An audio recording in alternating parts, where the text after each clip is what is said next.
Okay, Okay, perfect. great. Good evening. I'll call to order the Rockport Select Board meeting for Monday, July 28th. We're at 6:05 PM. We're here in the Parker Room of the Opera House. First item is any amendments to the agenda. And I have one to offer, which is the, later in the agenda, we have an action item for a GWI transition contract, and that only contained one piece of it, which is the GWI part. I'd also like to add into that the Axiom ownership transfer agreement. Those two need to work together, and that agreement was ready too. It just didn't get included in the packet. John sent that out earlier to everyone. Okay. So we'll talk about both of those at the same time on the agenda. And the other thing to just note is we were supposed to have an executive session tonight at 5:30, but that we needed to cancel that because John Duke is not well, is sick. So we've rescheduled that to 7 p.m. tomorrow night after the Harbor Resilience Task Force public meeting, which we hope everyone who's watching this will also come in and attend that. That starts at 5 p.m. in the Opera House. All right. Any other amendments to the agenda? No, but do we need to make a motion to add that? Oh, yes, we should make a motion. Do we have a motion to So I'll make a add? motion to add the Axiom contract as part of the Axiom GWI transition contract discussion. Great. Second? Second. Any further discussion? All those in favor? Okay. John, you're okay with that? Yes, sorry. Okay, that's all right. 4-0. Next is public comment on non-agenda items. Linda? I don't know how long I have. Is it 3 minutes? Hopefully, I keep it to 3 minutes. I went home and I just started writing like crazy half an hour ago, so I'll try to. Okay. You can hear me okay? Yes. Okay.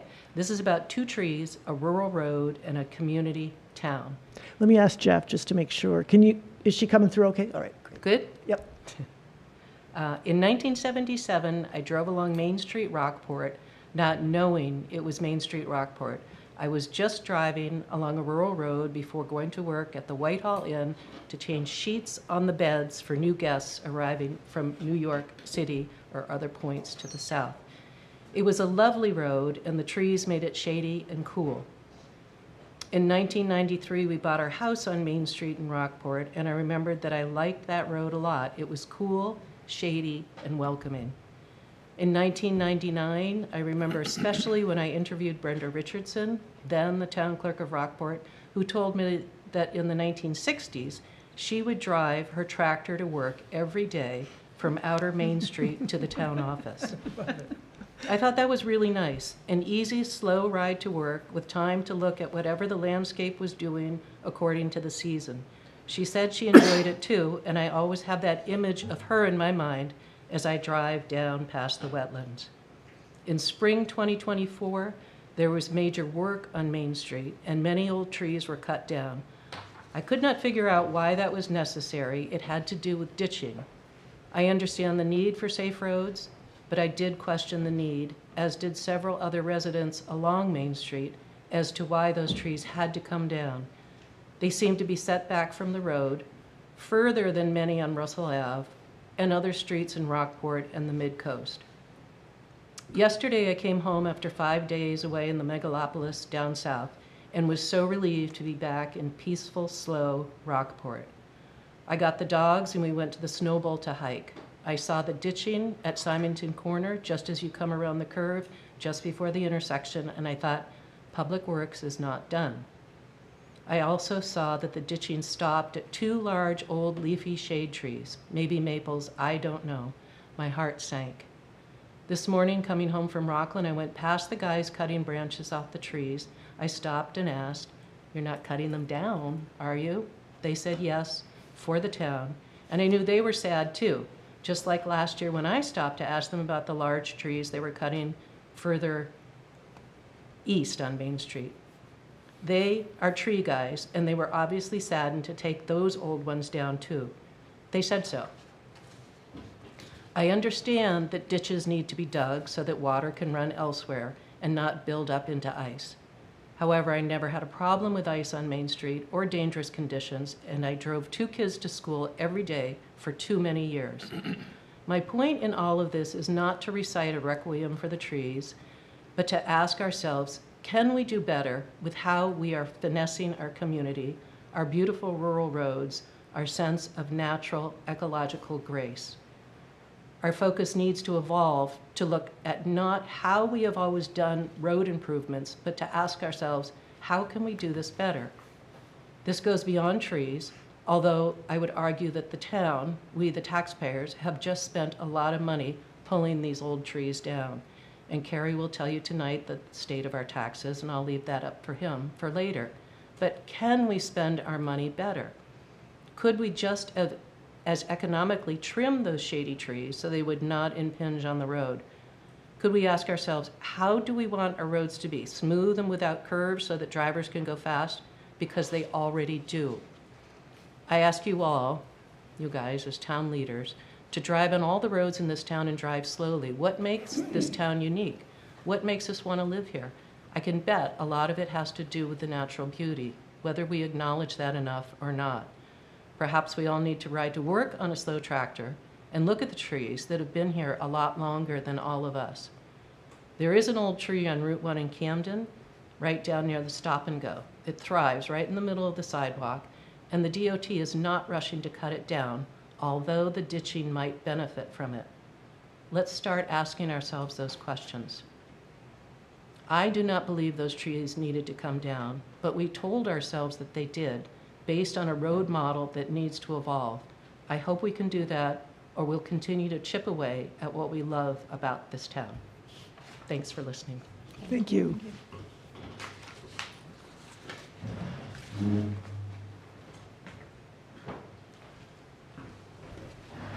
Good evening. Hi, Richard. I got an email from Linda about these trees. And I got thinking about our community, the comp plan and all these things. And I just, as a suggestion, perhaps we could start at Symington Corner and do a master plan. You know, what would be the future of Symington Corner? Would there be sidewalks? Would there be an esplanade? Would you plant additional street trees? And the way computer software is today, you could mark all of the trees. You know, here's a maple here, here's a birch over here.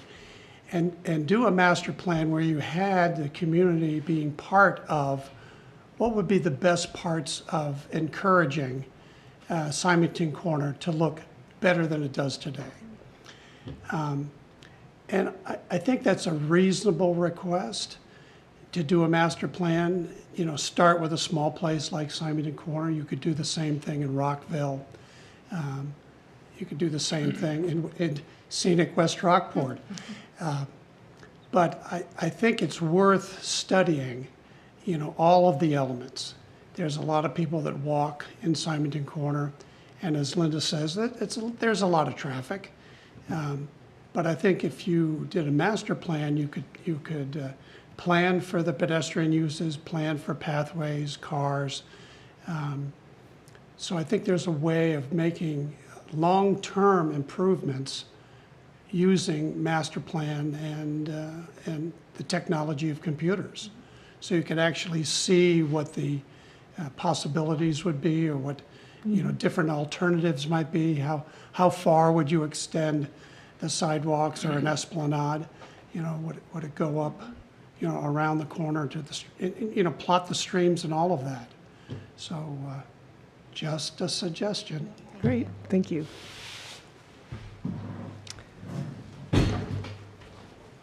Thanks to both of you for coming in, and we hear what you're saying. So I just have a question. Yeah. Linda, did you talk to Public Works about the trees and what went into their decision to, These trees, the ones that, yeah, in this section of road, like? no, I what- texted John with a sense of. Can you use the acuity. microphone? Oh, sorry, yeah. Get up there. No, I rang John this morning with a text after I saw those trees and they were cutting them down. And I understand the public works, that, let's see, I guess it's not about whether it's icy, he said, it's about moving stormwater and having adequate capacity in the ditches to move the water now that we have more rain. And the fact that our pavement undermined that quickly does not bode well. So we're worried about the road structure, I guess, in some regard. And he also mentioned, he understood that, the larger point that these rural roads have grown tremendously since the town's rebuilding of all roads when Steve Beveridge started in the 80s. And I did ride around with Steve Beveridge in those days when he snowplowed, and he never mentioned the problem of trees. And I'm not discounting the reasoning. I'm questioning how we could think about it differently now that we have more technology and more awareness. I'm hoping we do. But I understand also John's point that the roads have suffered over the past 10 years or so. And he also understands my concern about roads for pedestrians and bikes, coming from the pathways and coming from our burgeoning complete street policy. My concern is that we're moving too fast, and that we could have said, do we need to cut those trees down so fast? Could we have thought about trimming them up high? I mean, it happens in other towns, and I think we just are so fast on the trigger when we decide something. And maybe this plan has been in the works for a while, but we've never discussed it. And we didn't discuss last year the trees and you all heard us, Right. the residents, when we were like, what are you guys doing? Why? And I don't know if this answers your question or not, but there's something. Well, my question was, I'm not advocating one way or the other on Right. this. I'm just looking for clarification. If anybody ever asked the Public Works people what went into their decision Yes. to cut those trees. Did you Yes. do that? Yes, I believe I spoke to Mike or the guys who were working on the road last year. And it's about ditching, it's the same It's about the discussion. 2-inch, 3-inch, 4-inch rainstorm. I mean, there's, I don't know, because I advocated for this little pine tree, and I did years ago with Steve Beveridge on the corner of Mystic and Main. I said, oh, Steve, do you really have to cut it? He goes, no, we could probably leave it there. And last year they were ready to cut it, and I said, do you have to cut it? I said, no, maybe we don't. So there's this pine tree that's trimmed all the way up, and it looks like a Charlie Brown tree. It's not attractive to some people, but to others, it's a tree that did not have to get cut down, and it provides a really a beautiful landscape.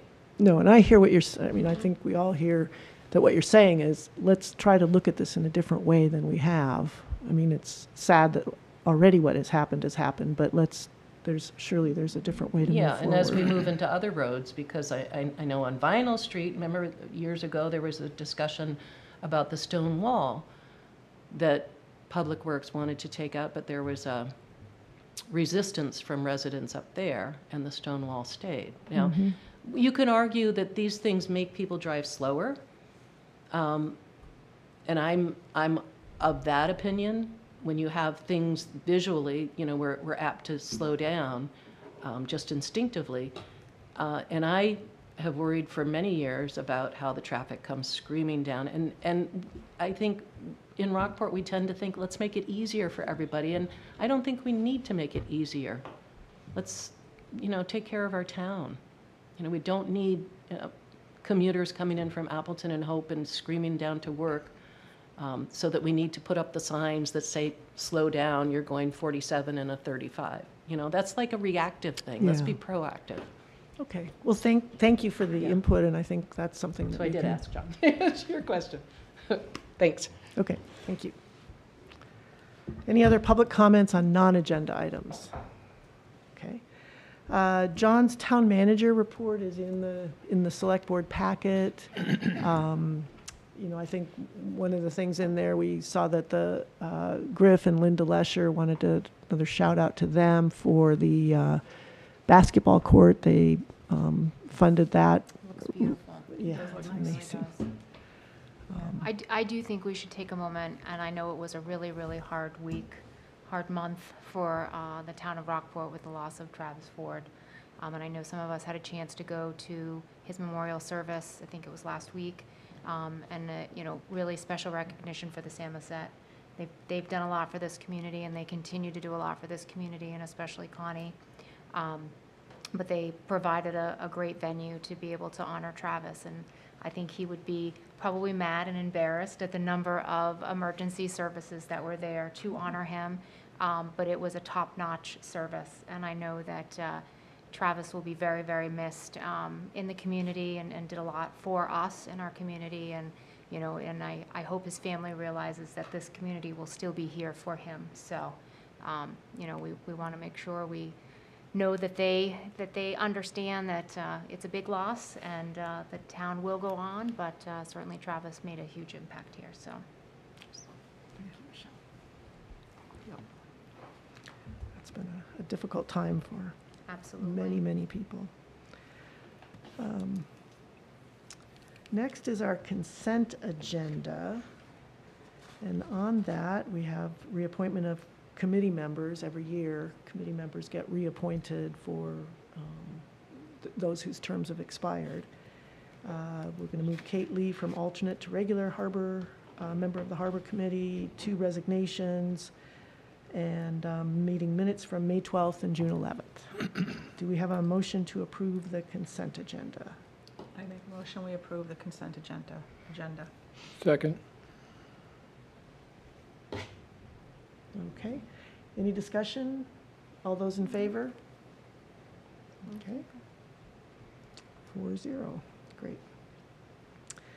Next, our first action item is, let me just,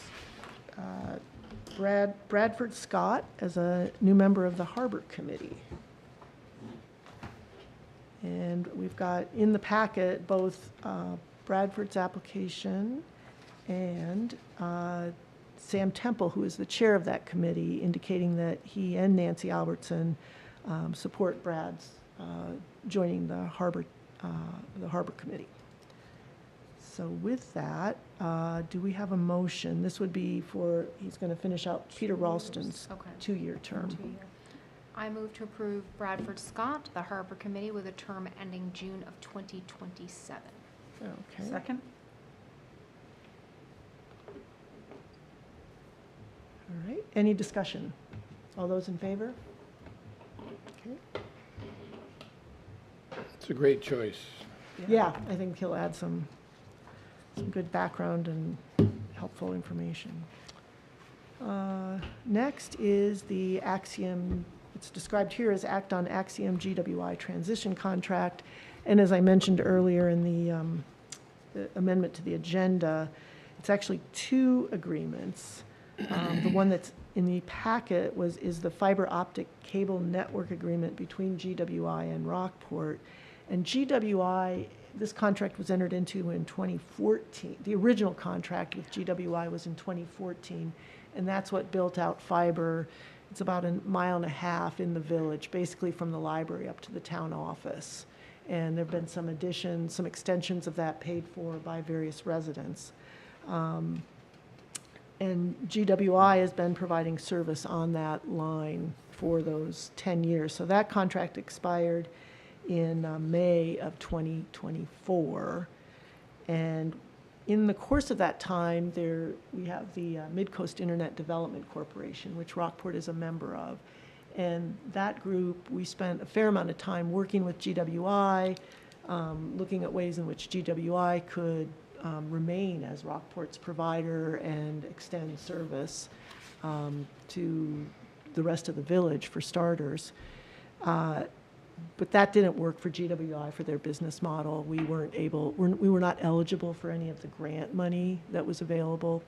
And that was really GWI's mode, was finding communities that were eligible for the Maine Connectivity Authority grants. And we're not eligible because of the income levels? No, because we're deemed served.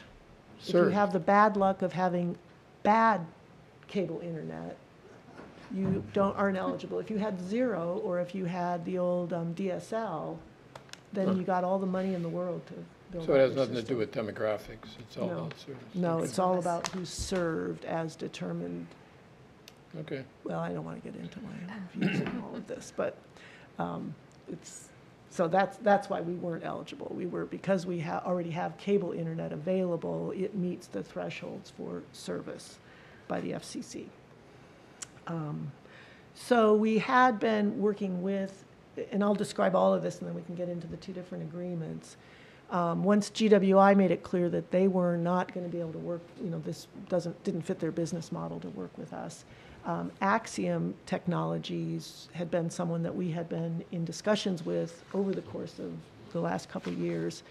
And Axiom was interested in working with Rockport and building out our internet capabilities. And they, I know Michelle's familiar with Yes. Axiom from Washington.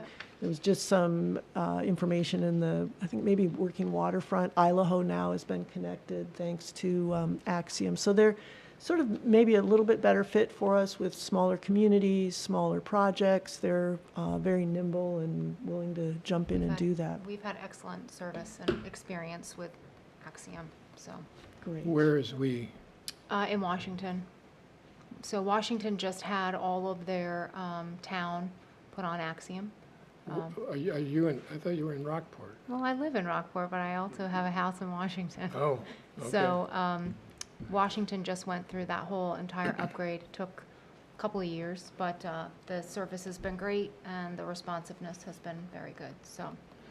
Okay, That's encouraging. So we already entered into the construction contract with Axiom. So they are already working on building out that system. oh, that explains why it's supposed to be ready by mid-August. Yeah, right, yeah, they're already in the works for that. I don't know, I haven't asked for an update. I imagine that might be a little optimistic. Can I jump in with a couple of questions about the GWI part Sure. of this? So I'm looking at the map, and they've built out beyond our, our original system. And so they technically own where they've built out, or do we own that? We own, through this transition agreement with GWI. Well, no, before the transition, who owns it now? Well, but one of the essential purposes of this agreement with GWI is to define what we own and what they own. But right now, it's not clear who owns that build-out? It's not clear whether, and it wouldn't be the town owning the build-out, it's that the individual residents paid to Yeah. extend that. So I know Deborah Hall, who's been Yeah. involved in this, paid to extend it up to her house, and that allowed several other people to get onto that So network. essentially, GWI probably would be the one who would actually own that because they did it under contract. That's the position they take. Yeah, and that's fine. Yeah, and this agreement is staying, we decided we don't need to weigh in on that. And So- GWI would like to continue at least providing service to the businesses on that line. Right. So GWI will basically continue to use our system to provide the service to their customers on this build-out portion and elsewhere in the network? No, they're not going to expand into the rest of the network that Axiom is currently building out. Is that what you mean? No, if they have current GWI customers anywhere on our system, they're going to continue to keep those The customers. residential customers are a little bit more in question. GWI provides sort of a unique package of business services that Axiom may not be able to, I mean, that still remains to be seen, and that, there's a third agreement that we're not a party to between GWI and Axiom Okay, as to how they're going to sort out.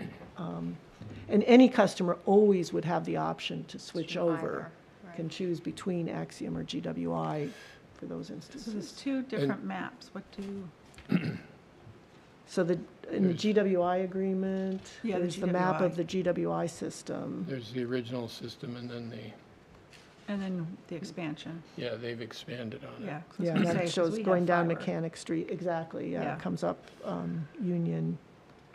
And then on Camden Street, we paid for that on 11 Camden Street years ago. Yeah, This section up here where you guys are, Kim? Yeah, Yep. we have it there, but we also extended out onto Camden Street years Oh. ago. Yeah, and Camden Street has a lot of, Four and poles. some of those have, the fiber is on the poles, but the electronics, the drops are not installed. So that is still, you know, in those cases, it'll probably be, well, it just remains to be seen how that gets funded.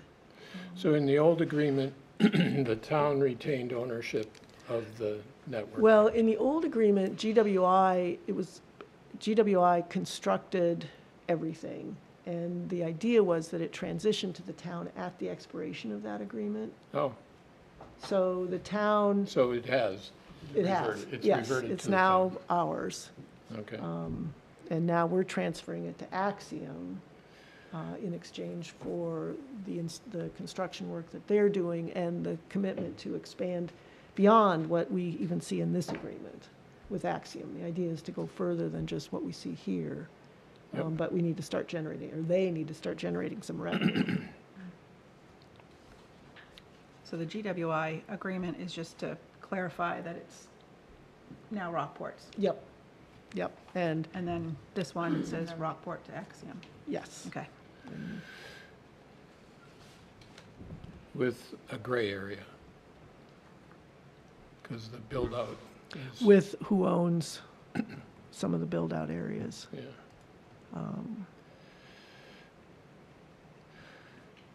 Okay, I'm sorry to interrupt. No, Denise, no, was there no, something? that's, I think those are good clarifying questions, and I think Kim summarized it sort of nicely. It's this sort of, you know, GWI is maintaining a license for the services it's currently providing under the old agreement, which it was allowed to do. So it's renewing that for 10 years, and then they're really done at the end of the next 10 years, which actually would be May 1 of 2034. The expectation is then that who's ever managing our system would take it Would over take from that over GWI. from GWI. Okay, And it could happen sooner, that would be up to GWI. okay. And So then, GWI is still involved. yes. And then Axiom, we've got the agreement that we received, and I just have to note, I mean, the pricing is very positive. I mean, you can get, you know, 1 gig service. And the great thing about fiber compared to cable internet is it's symmetrical, so it's upload and download are the same speed, which your upload is when you're communicating out, download is what you're receiving in. And the cable companies, it was always about entertainment, so it was always about just, they never cared about upload speed, they only cared about download. But as we all know from being on Zoom calls and a lot of other, you know, remote medical visits and things like that, upload becomes very important. Anyway, so $49.99 a month for the 1 gig service, which is a deal. So it's a deal now. How do we know the deal is going to be there a year from now, 5 years from now, 10 years from now? There's some commitment language in the agreement with Axiom on that, but, Yeah, I was you know, looking there's for no- that. Can you, There's no guarantee. Yeah. I think it's good faith. well, there's a couple of things. I have a number of concerns with the Axiom part of this, Denise. Okay. So if you want it, we can go ahead and approve the GWI part if you want and Okay, move to Axiom, let's do that. just to streamline things a little bit. So I don't have any issue with GWI wants out, they're out. The contract doesn't exist anyway. I Right. think it just gives us some clarifying separation language. So- Okay. So the motion would be, I just would like to use the correct title, because here it refers to Axiom GWI Transition Contract. But what we're really talking is the fiber optic cable network agreement between GWI and Rockport. Okay, so I move to approve the fiber optic agreement between the town of Rockport and GWI. Signing the contract is Biddeford Internet Corp., well, I Yeah, that's guess their they're known as corporate name. GWI, Yeah. so, Yeah. okay, yep, no problem. And do we have a second? Second. Yeah, go ahead. Karen. Okay. Kim? Any further discussion on this contract? All those in favor? Okay. Great, 4-0. Okay, so that one's done. Now, John, moving on to the Axiom contract. Any particular way you want to approach this, Denise, or?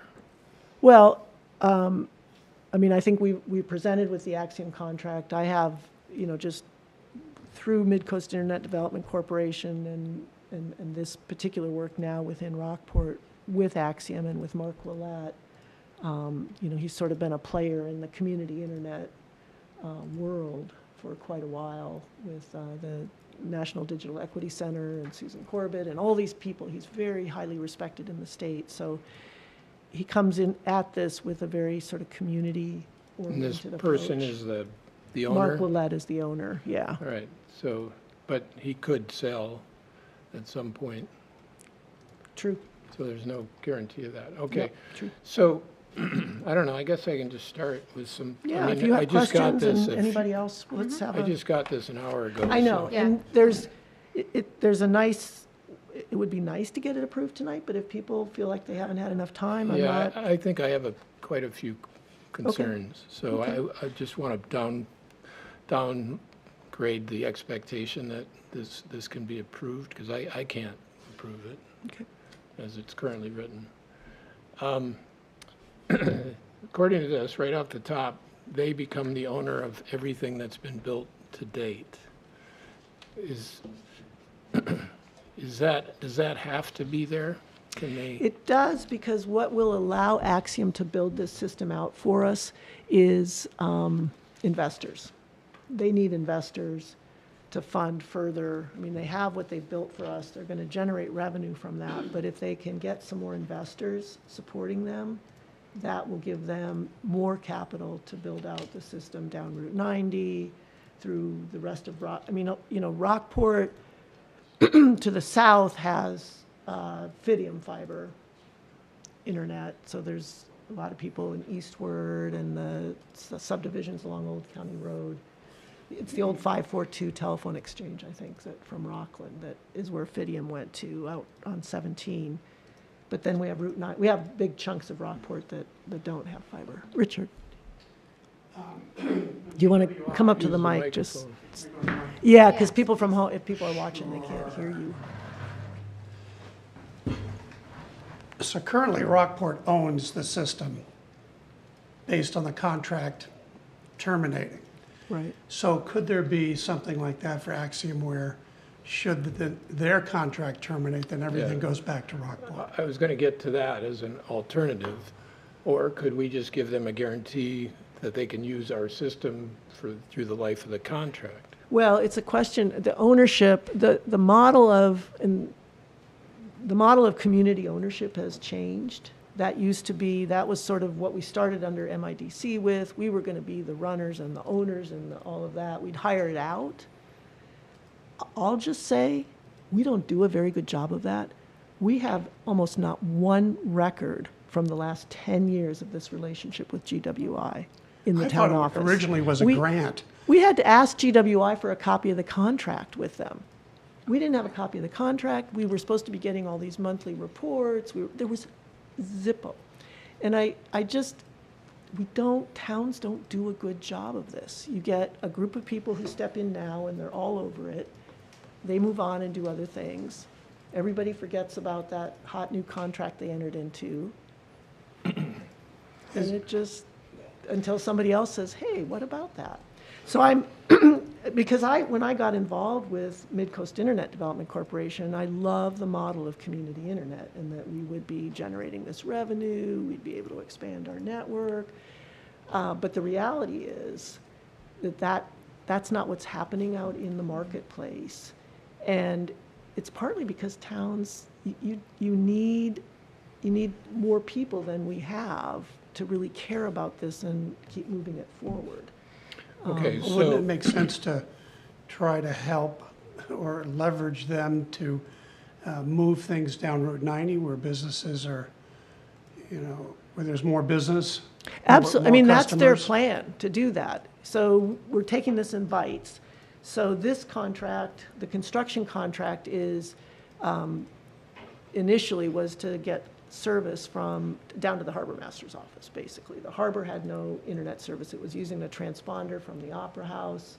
over there, and that wasn't working. The Donut Dash, it was a huge disaster the first year because the vendors couldn't use their Square apps to get money.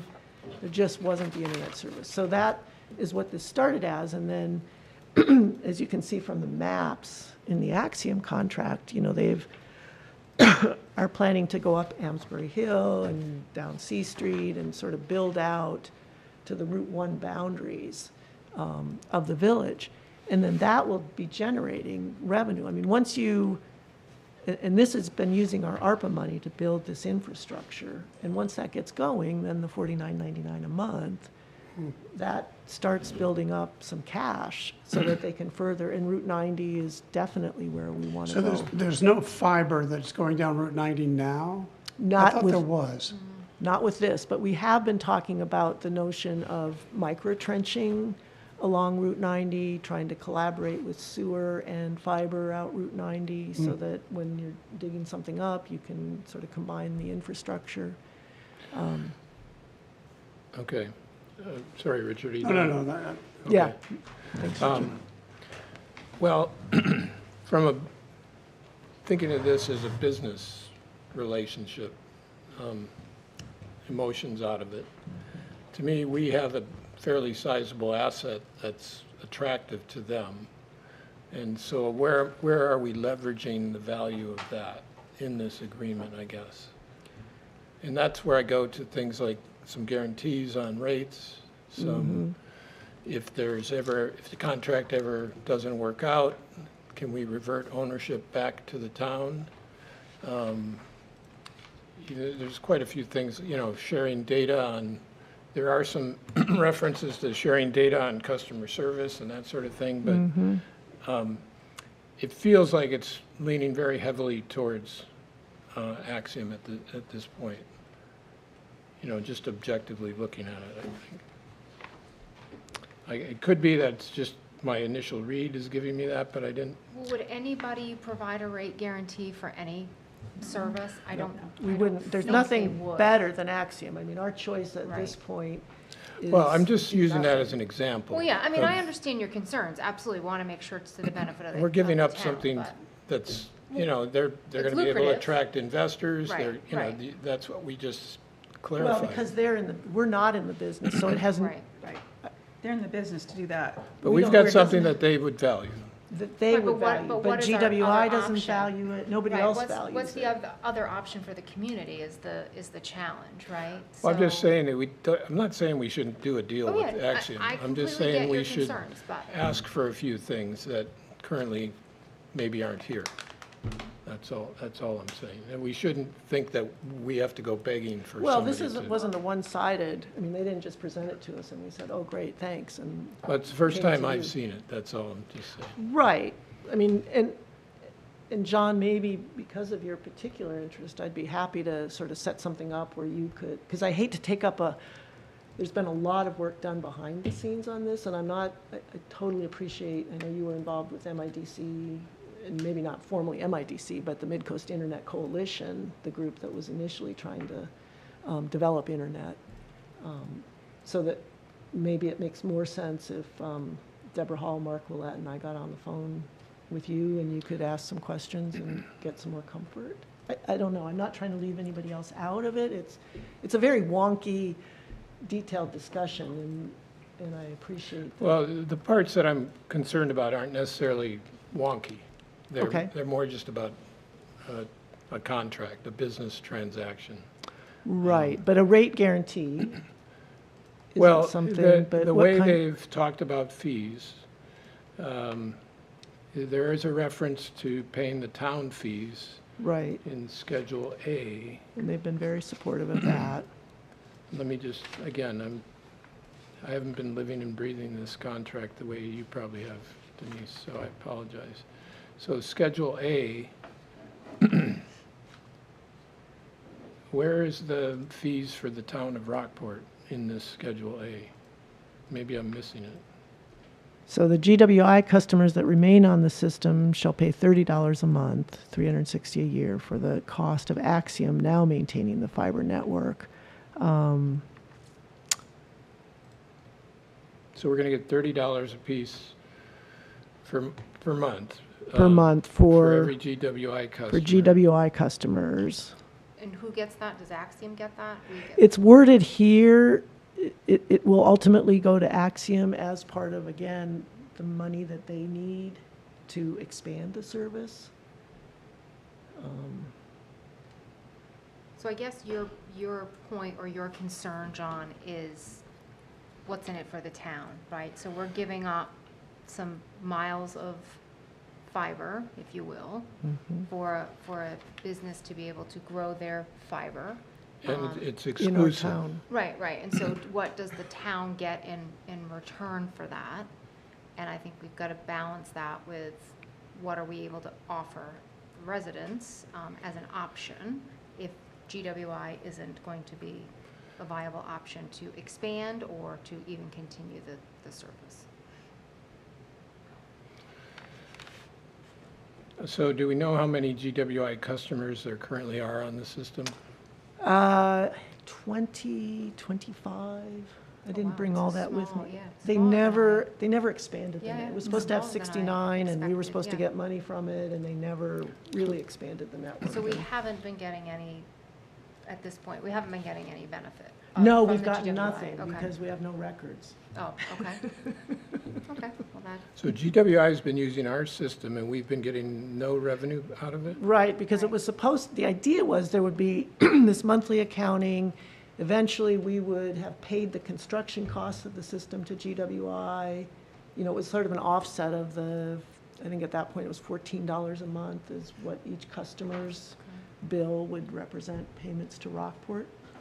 And that, and then those $14 a month payments times 12 months times the number of subscribers would offset the, I'm glad Jeff's going to talk, would offset the construction costs of what it cost GWI to build out the system. But the record keeping never really happened. And that's why we have kind of a blanket, we're gonna We're just going to call wipe it the even, slate Call it clean. good, Okay, and- got it. move on. If I could Yes, offer go just a ahead, little Jeff. bit of history that goes back before even that. This original Thanks, Richard. layman of, I think it was 9/10 of a mile, was a joint effort with the Maine Photographic Workshops and the town of Rockport. And what we got out of it is we got out the library. So they had a redundant connection aside from what was called something like the Maine Internet Right, the libraries Freeway had or their something, own. I don't know. 3-ring binder. So, but GWI and Fletcher, the CEO at the time, were the ones to make it happen, physically on the ground, in the air, make it happen. And what they wanted, if I remember correctly, was just the ability to go to, people that along the route and sell it to them. And then they said, we got better things to do. But no grant money, no, not I recall. I don't think so. But the original jump was so that Maine Photographic Workshops, primarily with the people pushing it, Meg was working with Rick and I, and then And they put in 15 and we put in 15, right? 15,000. there was some. I don't think we paid as much as Maine Photo Workshop did, but I don't recall. But in any event, just to sort of take a look at what GWI did, they were the guys that said, we got some cable in back, and we'll do this, and we got some fiber optics, and we'll make it happen to you. But I don't, as a personal note, I don't think we have an asset by hanging on to that. That's it's- been what we've sadly because realized. it's not, it has no, who cares that we're hanging on to it? What it is customer service and the technical ability. And when we were looking at a total, doing the entire town, then it made sense to have 4 people on staff to create a little sub-unit of the government to service those people. But still, we would have hired that out to GWI or someone like them. Yep. So, thank you. Thank you, Thank you. because that is important, as we were sort of realizing it's not really, it costs money to build, but it's not an asset that anybody else is willing to pay for. Okay. I might disagree a little bit with that, but that's okay. Well, if you've I got guess- someone in mind, but we've sort of gone, I know, but you've got a lot more history here than I do, Denise, so I respect that and appreciate it. So Yeah, I don't it's- want to it's take been a anything long- away from that. a long So battle. if we could jump down to the part where this is a, how many year agreement was this? 10? 10? 10 years. So if in 10 years, we don't want to continue this, what happens then?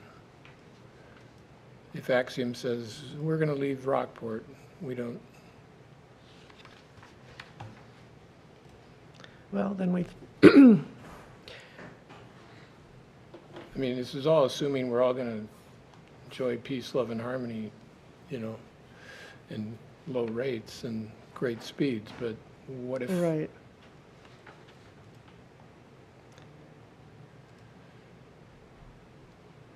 I'm just looking through the agreement because Yeah, I I've was been trying to sort of find focused it. on the GWI piece as well. Because I'm not sure.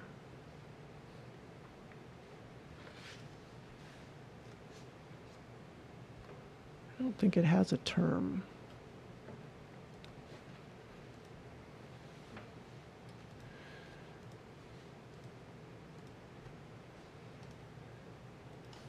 So we need to add a term.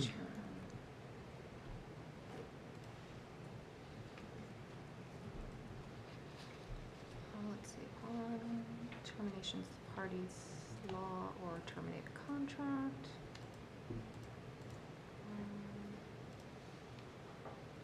I don't see any term in there. Yeah, I don't Shall think there right to is, 'cause it's- Terminate a contract. Because the idea is Notice. they're our provider on our network. On their network, Right, it'll be Yeah. their network. yeah, So are we, in our town, Parts.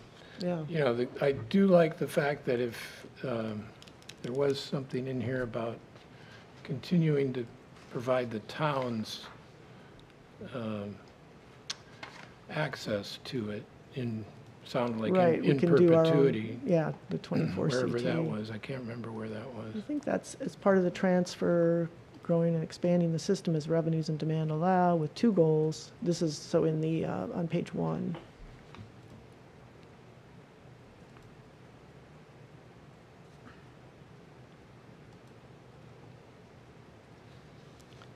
So it's this paragraph that begins, as part of the transfer of the system to Axiom ownership, Axiom commits to growing and expanding the system as revenues and demand allow, with two goals. First, to connect as many municipally owned buildings together as possible, giving us the option to communicate and have our own intranet system.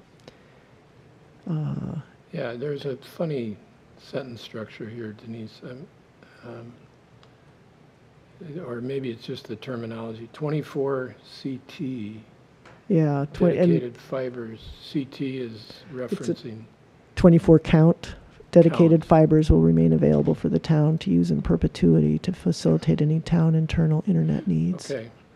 And is there anything in this agreement that requires the town to have to be associated with Axiom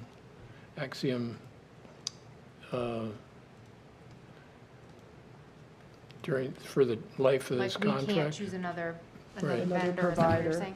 I didn't see that in here, but. Yeah. I didn't, again, I just Mhm. tried to go through it in time for the meeting, and Other than the fact that you've got the dedicated fiber to connect the town Mm-hmm. facilities. Right. But to your point, John, if in 5 years we decide we want to go there's something new. wireless, or maybe Right, there's some of, something new in town and we want to use Yeah. it, would we be able to do that? and are we obligated in any way to, not that we wouldn't, because it sounds like it's a great deal, are we obligated in any way to promote them exclusively within the town? No. You know, I don't think we are. No. But, I didn't see that. No, although it will be in our interest, I think, to do that. I mean, we want as many people to, the take rate, which is the Right. term, we want that to be a high rate because the more enthusiastic they are about the Rockport Rockport residents using this service, the more money that can be used to expand Would this it be in service. Axiom's interest to incentivize the town to do that in this, so that we gain something from every? Well, we're already, I mean, I don't think it has to be specified in the contract. I mean, Deborah and Josh Garrettson and I, and, you know, you could be, I mean, we've got folks in town who've signed up to help on this kind of thing. We've got I a guess- marketing company Narrative. So once we have the build. Well, if I were them, I would want us to be, if I could make us somehow get a commission for signing people up, I would like that if I were Axiom. I appreciate that. I don't even think we need a commission. I mean, I think the whole point is, and they can try their own marketing methods, but there's been a lot of discussions with Mark Willett about the public meetings, the things that we will do to encourage people to look at the Axiom option for service. I mean, we've been talking to the library about doing some programs on how to cut the cord so that you don't necessarily need cable TV, you can stream. So, I mean, I think once we get the contracts in place, that allows us to sort of move forward with marketing this to our residents. At least the ones who have the option now of connecting. Well, I guess we might be thinking of this a little bit differently, Denise. I don't think, just like you don't think towns are particularly good at the record side of things, I don't think towns are particularly good at sales. No, this is not a town thing. This is the Midcoast Internet Development Corporation. This is really Deborah Hall, Josh Garrettson, me. No, I'm talking about this agreement, which is with the town. Okay. So I'm all So that, you- all okay. the, So when you say sales, what do you mean? The towns aren't good at sales. I'm not sure I'm expressing this correctly, but if Axiom wants to have a very strong relationship with the town of Rockport, and get us very positively disposed towards their operation, from a business standpoint, you'd also probably put them on, give them a commission, give the town some level of incentive financially to do that, to give you the assurance as a company that, hey, this is in your best interest as well as ours, other than just the public good. I guess I'm, Well, it's just Not- I guess it's a continuum, and that's why I think it might be useful. I don't like delaying it till the August 18th meeting, only because the construction is happening. But I also know that, you need to get comfortable with this agreement. So I think a more thorough, since you haven't been at the table with Axiom in this contract and in sort of how this is being handled. well, I'm not sure what else, I can try to, again, a lot of this is, it's assuming everything's going to work out into our hopes and expectations. And in business relationships, that's not always the case. Oftentimes it's Absolutely. not, and you would know this as well with your right. legal background, that you But have you to- also find a good partner, someone who's got a track record of working with small communities, which is what we have. who in- could eventually be bought out by a bigger Right, but customer, would and then be taking we're- it subject to We're in a this. relationship with, I don't know, But would be if they're getting bought Fidium out, or it's because Time it's a Warner or company who whoever. wants to provide fiber service on the Axiom network, which is what we want. I guess I'm not communicating my concerns well. So GWI, they bought Midcoast Internet. I Yeah. mean, there's no guarantee what happens. when we That's had gonna Midcoast happen. Internet that they weren't ever gonna get bought out, and they did.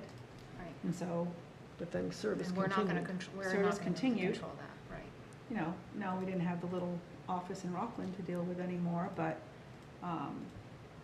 for the most part, service continued and was fine.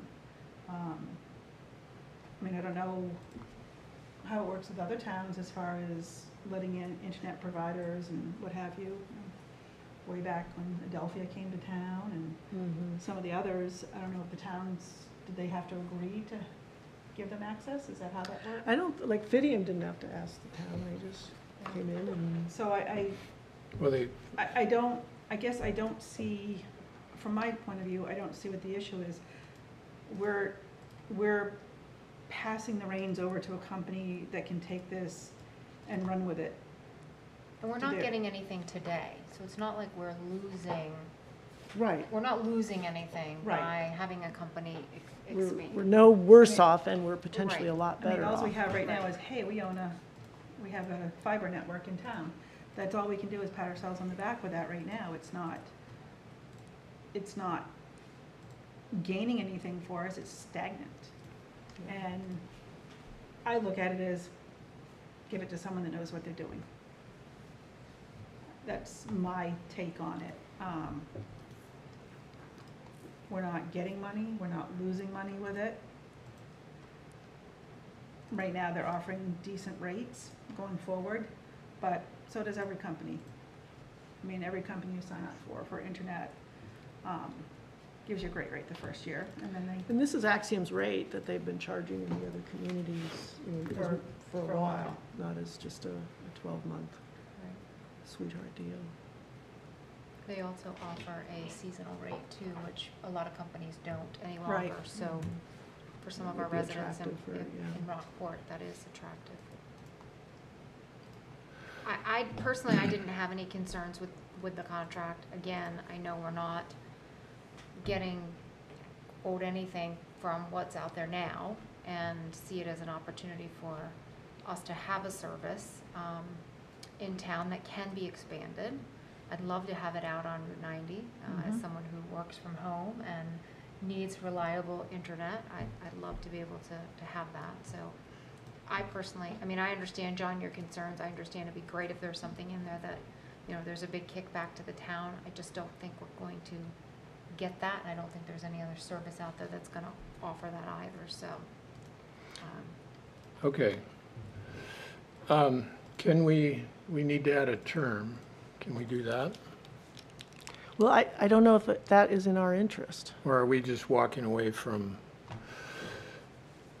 We're conveying it to Axiom in exchange for operation. so on if the they network. don't provide some of the things that they're going to provide, what recourse do we Well, have? there is. Well, then they're in we breach of can- the Right, and agreement. we can cancel that agreement. We can cancel this Well, agreement. what happens if we cancel the agreement? They, They'll own the line, right? but that doesn't prevent somebody else from coming in and setting their own lines.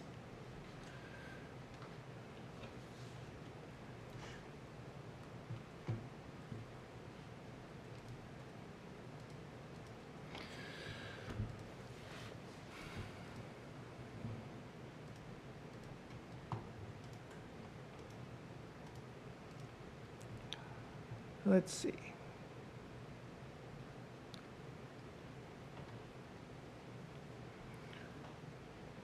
Well, and I think it would be like any contract, you know, if there's a breach, then you know, in this case, is it provide for arbitration. well, they have 30 days to remedy the breach. But And if- again, if they don't, then what? Well, then you go to arbitration and you find, what? you define what your damages are. What is the damage? If we have a fiber network that, I mean, I guess I don't know enough about fiber internet to know what the damages would be and what the breach would be. But if they violated some aspect of the agreement, you know, you can ask for specific performance, which is you got to perform. You can't not perform. Or you've cost us money, so you owe us this money because of what this cost us or the residents. You know, it's hard to know what.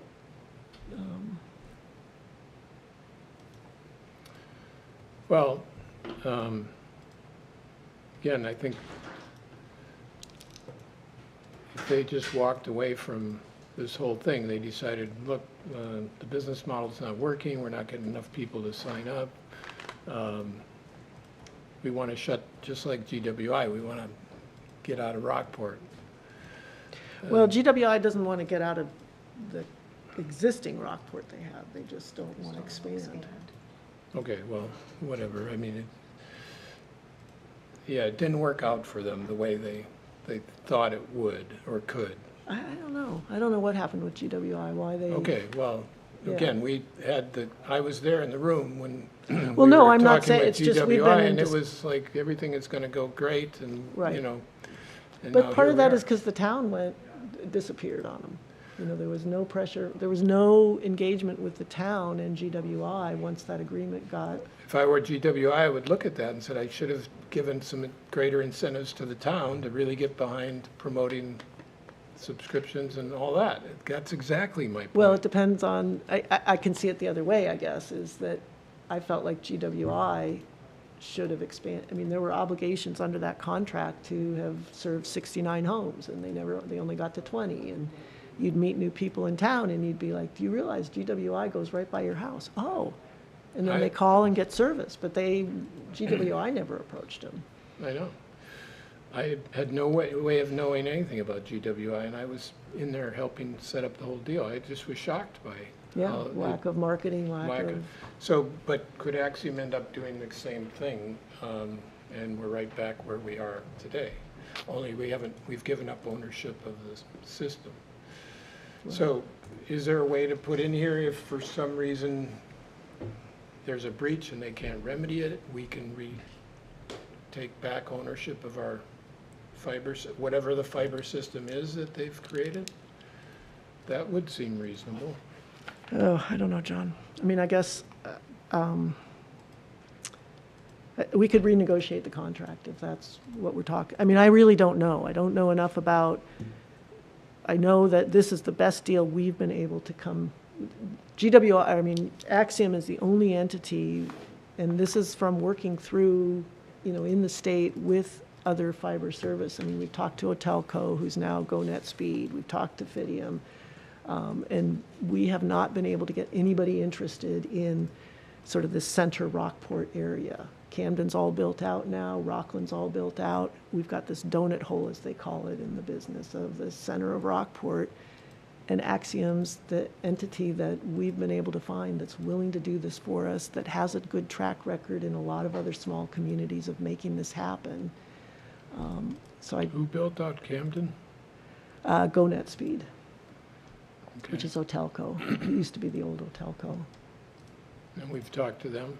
Yep. Or tried to. Yeah, we've been talking to them, when we realized they were going to look at Camden, and Fidium was looking at Rockland. We've talked to both of those entities, and they're not And they're not interested. They're not interested. And they're not interested, why? Because of the population density? or what? It's exactly that. So we've hit, dead, and we've been working on this. When did we, 2020 in the pandemic is when this is when the money started coming in for the grants. So it's been a 5-year process, and this is a pretty good deal we've come up with. And we've already got Axiom constructing it all, and this is just the last piece, which is having them operate the system.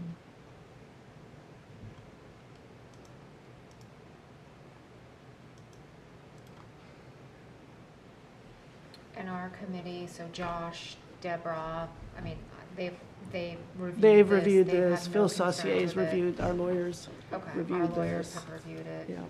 I mean, I know, John, you still have some reservations. I don't have any reservations, and I don't know if there's benefit for us to, I don't think, at this point, if we wanted to add these things, it's a renegotiation of a contract. Therefore, it's gonna be months, potentially. So, Well, I don't think it'll take that long.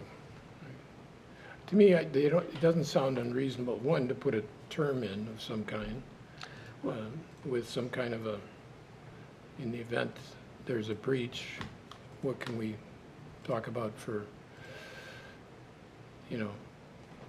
consequences? Well, in order to define the consequences, you'd have to define the nature of the breach, and then you have to start thinking about all the things that could go wrong or might go wrong, and that's unusual for a contract to specify that. At law, the court cases and the understandings are you get to be made whole from the breach. So if whatever damages are caused by the breach is what you're entitled to or what you would argue for, at least, here it's arbitration. So it's a To rare me, then, contract. this is really just a purchase and sale agreement, then. We're just selling our system to Axiom, and that's Well, they're it. providing service. There's and no, very there's no detailed requirement for them to, because there's no consequences for them to not provide that service. Well, it'd be a default under the agreement, and then there would be And then- damages, and the damages would be determined in the court case, in the arbitration case. That's how all most contracts don't have a, So general default and termination. So a default under this agreement shall occur if a party materially breaches this contract and such breach continues unremediated for 30 days. So if they don't provide the service and they don't fix it within 30 days, then we would, at some point, the non-breaching party shall have the right, subject to express limitations contained in the contract, without otherwise limiting the terminating party's rights, laws, or equity to terminate a contract. So if we terminate the contract, we then have no provider, right? Is that? right. And then we And- would seek damages And as if a you result of terminate the that. contract, a part of the contract is the transfer of the ownership to Axiom. So if there's been a breach and the contract is terminated, arguably, the provision that conveyed that Has been breached. has been breached. Right. So there's an argument that you would make that we take back our system because you breached the Because you we breached- gave you it to didn't- you with the understanding you would do And you didn't provide the this. service in which we gave you this. Right, so we take it back Yeah. and we'll go find somebody else. And your confidence level in being able to take back our system, Well, I'm just saying if the Yes. contract is terminated, that means that the provisions of the contract, which include the transfer of the ownership to Axiom, Is it's as terminated. if the contract didn't happen when it's Okay. terminated. So then it goes back to us, and we go find somebody else who wants to do what we contracted with Axiom to do. And I trust your legalese is better than my legalese. Well, and I'm not licensed to I practice know in the you're state not, of I know Maine, you're so I not, don't want but from anybody, your experience. my experience in contracts. Yes, and- yes. So I guess our option here is we either make a motion to accept it as presented, right? Or Right, we make a motion to delay it based on concern. yeah. And personally, I'm willing to make a motion to accept it as presented. And what we would do is we'd authorize the town manager to sign once the town attorney has completed his review. Okay, so the town attorney hasn't reviewed He's this got yet? he represents, I don't know, anyway, he's clearing a conflict and he's got the contract in front of him and wasn't able to get it to us tonight. So when I talked with John Duke about this, which he had just heard back from our town attorney, he just said that have us authorize the town manager to sign once the town attorney has completed his review, is the way to handle that. And what if the town attorney wants to amend something in here? Then we won't be done. And we'll have to vote on it again? Yep. so is it that we are accepting as presented pending the review of the town attorney? Yeah, the Pending language would be, approval. I I think move, can we make that approval of the town attorney? I move to authorize the town manager to sign the Axiom agreement once the town attorney has completed his review. That's the language that John gave me for the motion. I move to approve as presented and authorize the town manager to sign once the town Has completed their attorney has review. completed his review. I think that don't- works. This doesn't feel right, Denise. I think Well, you can decline, you can we say should vote have the against town it. vote attorney no. review an agreement before we look at it, I think. And I'm not trying to just gum up the works here. This feels really rushed. You know, we're looking at it, we've had basically got an hour before the meeting. The attorney hasn't had time to review it. You can vote no. I mean, if, Unfortunately, I may have to. okay. That's fine. I mean, we're not doing something that if the attorney says no, that we won't We'll just come be back and talk do about it. Yeah. We're just allowing the process to move forward. Yeah, because what we're they are building out the system, and it is going to become important to be in a position to get people signed up to the service. Do we have a motion? I will, can I read Mhm. that? Because I can't remember you Right told on. me. See, Okay, you're so gonna have to, let's see, I'll get the title, So, Rockport X, I move to approve the ownership. ownership transfer agreement from the town of Rockport to Axiom Technologies and allow the town, and authorize the town manager to sign once the town attorney has completed their review. Do we have a second? Second. Okay. Any further discussion? All those in favor? Okay.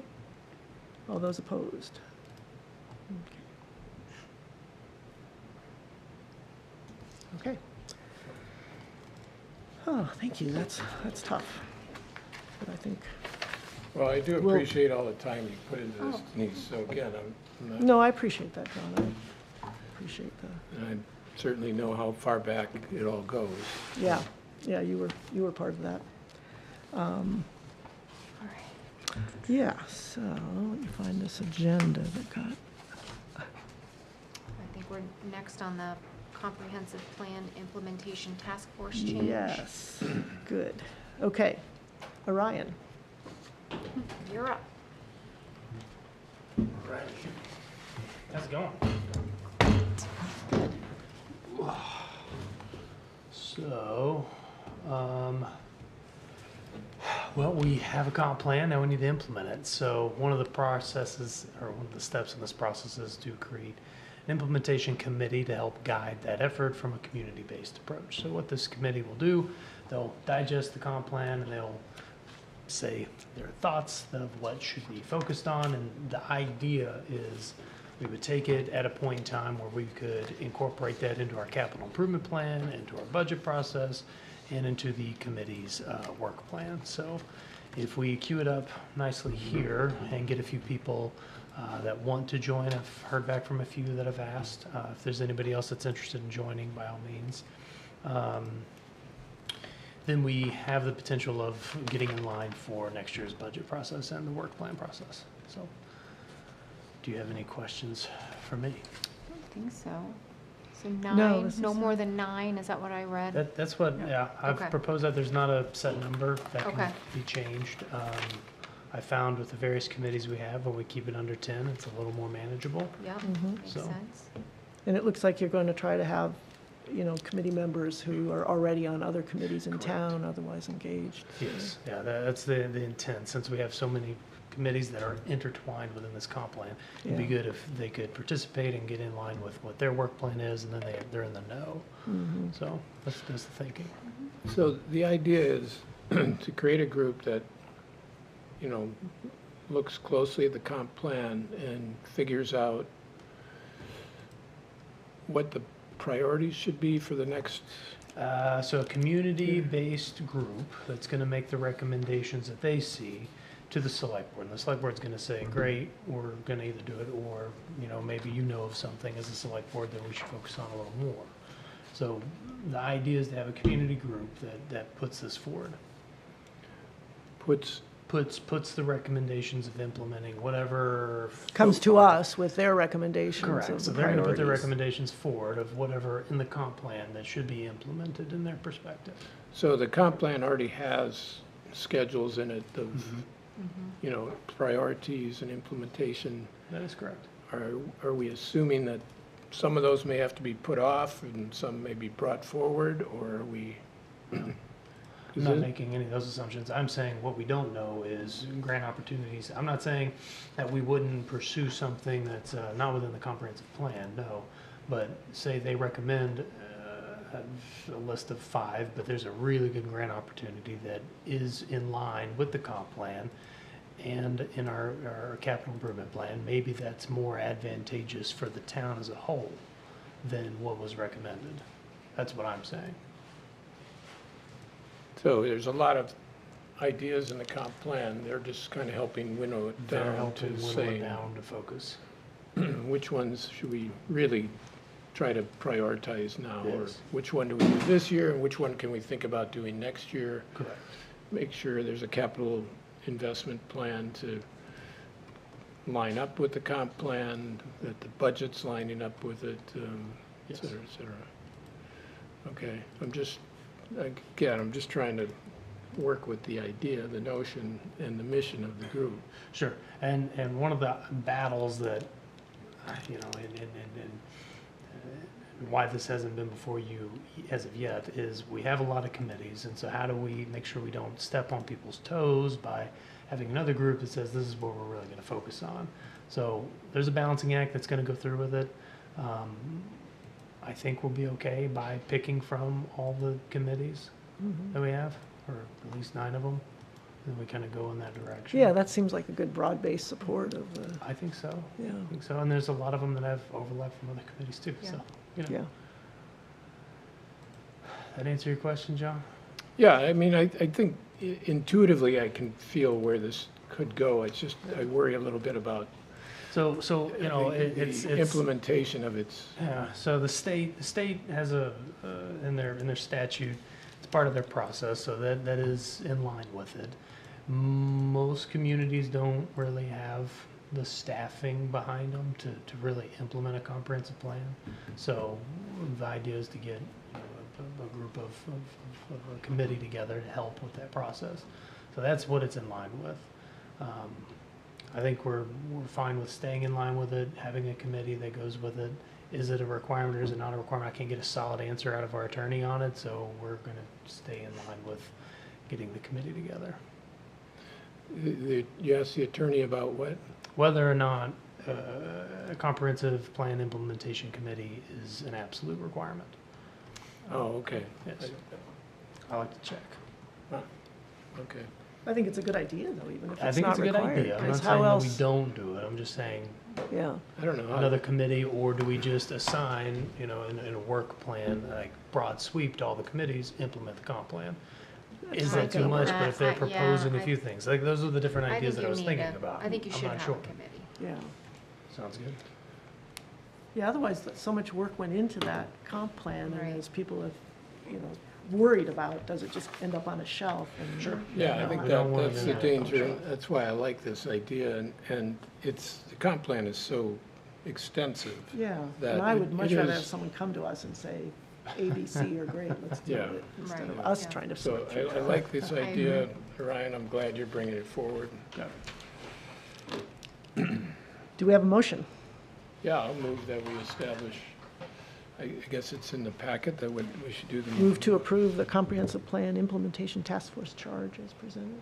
Yeah, just like Just you like that? said. Yeah. Just like. What you And said, I'll second what, All right, what, what I said that she said. yeah, Yes. okay. Any further discussion? All those in favor? Okay, great. 4-0, All right. okay, Thank great. you. Thanks, Ryan. Do we want to bring Carrie in just to move things along, or? All right, I'm sorry, go ahead. Do you mind, Carrie? Well, John was suggesting we move you up, but you're under discussion Discussion items items. rather than action items. Are you okay hanging out for a little longer? or- Okay. These should all there's go only- pretty quickly. Yeah. Okay, Should. sorry. Go ahead. Should, in theory, yeah, in Yeah, theory. 'cause we've okay. got Yeah, we do still have a few things The here. Knox County, The Knox County Hazard Mitigation update. Ooh, this is a that was a long must read. read. Yeah, man, that It was long. 132 pages or something. No, we don't have John here if you have questions. 'cause- Well, I don't necessarily have, well, I might have a few questions, but I highlighted some stuff in here. See if I can find it. It's a lot. First of all, Ryan, while we've got you here, aren't we part of MUBEC? Move back? Yeah. Yes, we are, right? Okay, you might want to advise these people that we are in MUBEC. I That's missed the that. building code main. Oh, what I is was thinking, no, Lubec is way far away. it? Yeah, no, it's the main, what is it, the main uniform Building. Energy code. energy code, yeah. Yeah, we adopted that. It was on a town warrant about 3 years ago, I think, something like that. Hang on, anybody else want to jump in, go right ahead. Oh, one thing I saw in here, there, and I've seen projections like this before, it's projecting a 8% population increase in Rockport over the next 10 years. Does that line up with what we think we're going to see, Ryan? I don't have that data in front of me. I mean, does it sound about right? Well, I mean, they're probably pulling the same data that I pull for projections. Okay, Does it sound about right? I couldn't tell you. With the demand that we have, it sounds low. yeah, one thing that jumped out at me was of all the hazards, all the bad things that could beset our town, the one that seemed to jump out at me, I don't know about anybody else, was the wildfire risk in terms of the potential property damage. Did anybody, trying to get to that section of it? I mean, compared to things like the likelihood of flood or whatever, dam failure,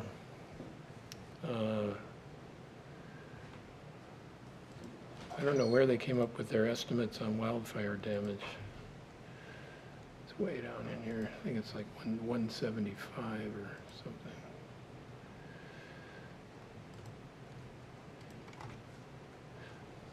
I don't know, at the end of the day, should we be really worried about much of this?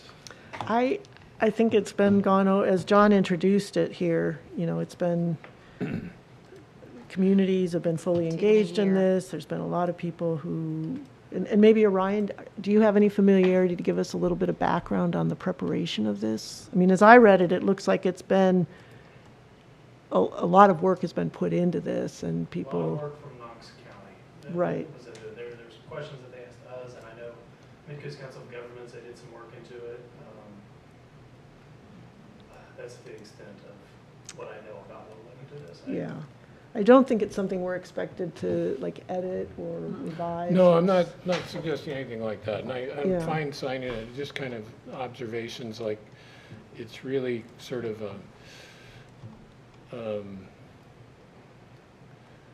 it's an intent on our part to do this and keep track of the data and provide them reports on how well are we doing with getting culverts replaced and enlarged and that kind of Yeah. thing. I didn't see anything particularly surprising in it. It was just that one. Yeah, I appreciate the county putting this work into it and the people who are going to be implementing it Oh, yeah. to help keep us Who is safe. the Knox County EMA director? Candace Richards. And what's her position? EMA director. I mean, is that like a full-time Yes. job? Yes. Yes. It is. Yes. I'm emailing her right now, let her know we are part of MUBEC, so. Okay, all right. EMA director, okay, who knew? I Okay. imagine we I had to did. cover some salaries over there, but Anything else? sorry, Denise. That's okay. I think No. you're convincing me, though, that we will move Carrie up to right after this. Yeah. Okay, Okay, yeah, go so ahead. Do we need a We're motion on fine. this? Yeah, let's make a motion. Thank you. I move to approve the Knox County Hazard Mitigation Plan update as presented. Second. Any discussion? All those in favor? Okay. Great. Okay, So we do have to, there's two places it looked like we had to sign in the back. Yeah, we had one signature page here, but I Yeah, didn't there was see a another one second. which was didn't- confusing to me because it had Rockport above it, but then it was referencing Rockland. well, if we have to sign something else, we'll have to I do think that. there's two sheets we have to sign, Okay. so. Okay, We'll have to yeah, I find don't out. have a hard We trip copy in of tomorrow. anything. That was the municipal resolution that we signed, right? Yes, Yeah, okay. Okay, we'll find out. So you may Oh, have the to, second page. oh, it signatures could for the actually be ready commissioners. tomorrow night Oh, at there the you go. executive We'll be in session. town, So yeah. Is that what you're looking at? That was for the Yeah, commissioners. no, there's three. There's commissioners, then there's, they looked a little redundant. I was trying to figure out what was different about them. Okay, everybody okay if we move up Yes, the I discussion think item that on would be the great. 2025 property reval update? Okay, Carrie, let's.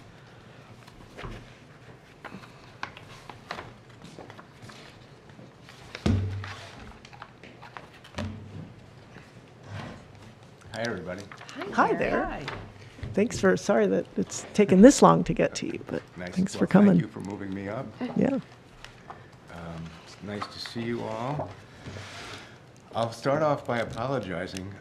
Rebecca did a really nice job putting together a GIS presentation for me to show you, and apparently I can't, my computer, because I'm on this network, can't remote into my desktop in my office. Oh, And my laptop doesn't have the software installed on it.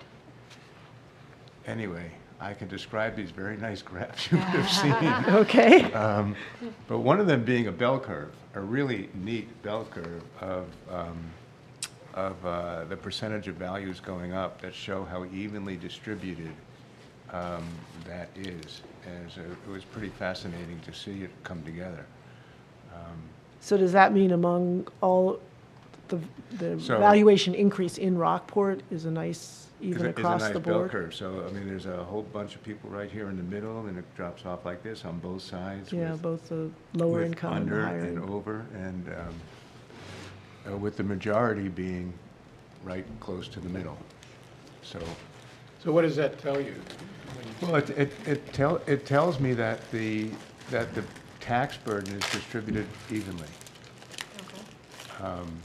And because there's always going to be winners and losers as far as, I mean, for example, one of the, and one of the advantages to doing a full reval as opposed to a statistical update is that we actually go out and look at all of the properties. And we catch all kinds of things we weren't aware of just by doing updates. So what we just, like some of the properties went up a great deal, but that's because they were getting a great deal before. We had no idea some of the attributes to that property. We had no cause to go out there. There was no building permit ever, taken out for anything. So there was, no cause to go there. And now we went there as part of a reval and we go, oh my God, look at this. And so those properties went up a great deal, while, so that makes up the part of the bell curve where values went up a lot. Yeah. But a majority of the properties, so we went up, the median increase is just over 14%. And I said in my memo to you, let me find it, that it was 14.64. That's how it was on Friday. Today, KRT did some tweaking, and it's now 14.84. So those numbers I gave you are slightly off, but like I said, we continue to fine-tune the numbers, and we will continue to fine-tune them as we have hearings and talk to people, and people point things out to us that we just might not have had the information yet. Yeah. Or we get an opportunity to explain why that it's right anyway. and I may have missed it, but when will people start to see? So the letters went out today. Okay. Half of them went out today, the other half are going out tomorrow. Okay, The hearings will most likely start a week from Thursday, okay, if everything times out well. There'll be 10 business days for people to sign up for the hearings, and they will book as many appointments as that time allows. So okay. people, now what always happens is, because some people have addresses outside of Camden or Rockport, and the mail doesn't catch up to them, in that case, I'll handle the hearings. Okay. And everybody will get heard. And so, yeah. So I know you've done this many meetings already, and I've heard it myself, but I'm going to ask the question anyway. Can you just connect the dots between when you see something like a 14.84% increase in valuation? It does not mean a 14.84% increase in taxes, Correct. average across the board. Thank you for the. You can take it from thank there. Thank you for the question. It's an increase in value. What determines the mill rate is the three main appropriations that we look at. And that's the town, the county, and the schools. And those budgets make up how much we have to spend. And so if those numbers are large, the mill rate decrease. In a perfect world, let me go back. In a perfect world, it comes out exactly even. We grow 14% and we reduce the mill rate 14%, and then everybody is kind of happy. What happens then, of course, is the ones that were underpaying still pay more. The ones that were overpaying or work out better for them, they pay less. But the budgets being as they are, we don't get that even trade-off that you were describing, John. People will not see, on average, a 14% increase in their taxes. The mill rate will go down. It won't go down a lot, but it'll go down some. And so if, for example, if your taxes, if your value goes up 25%, and if the mill rate goes down 10%, then you're looking at a 15% increase. So it really all depends. And while I have an idea where I think the mill rate's going to be, that's only an idea, and the ideas can be dangerous. We have to wait until the hearings, because we're going to find out things that we didn't know, and this valuation that we have today isn't going to stand. It's going to change. Because some people will be successful, presumably, in challenging that. Is Yeah, that what that because means? I'm not out to challenge. I'm there to listen and either explain why the assessment's correct or take in the information and change it. Right, no, I didn't mean you would No, challenge. I know but you the- did, but I the thought that was a homeowners- great point, But time as a to bring up that result of point. those, okay. Right, right. Not until that process is done will you then know Correct. what you're left with. Right, for right. And we leave, I was going to say, we leave plenty of elbow room to make these corrections, but at this point, that's the overlay. At this point, we don't have to. We just have to listen and make the changes. Yeah, yeah. So the budget, the overall net budget impact this year was 7.8%, between the schools, the town, and the county. Okay. I think so does that mean, still trying to crack this nut of the What it means, relationship, right. because I know people panic when they get these increased valuations, and I think we've already said it, and, John sort of started us off on this note, that this does not mean your taxes are going up by that amount. And you should be able to take your total budget number, divide it by your valuation, and that's your That's mill rate, basically the right? math. Yeah. I mean, that's basically it. So if the valuation is going up 14%, or almost 15% now if you round that, and the budget went up 7.8%, then somewhere in there is a 7% mill rate decrease? It would be nice. Yeah, So that'd be what's good. missing out of that Well, calculus? there's also, what's missing out of that?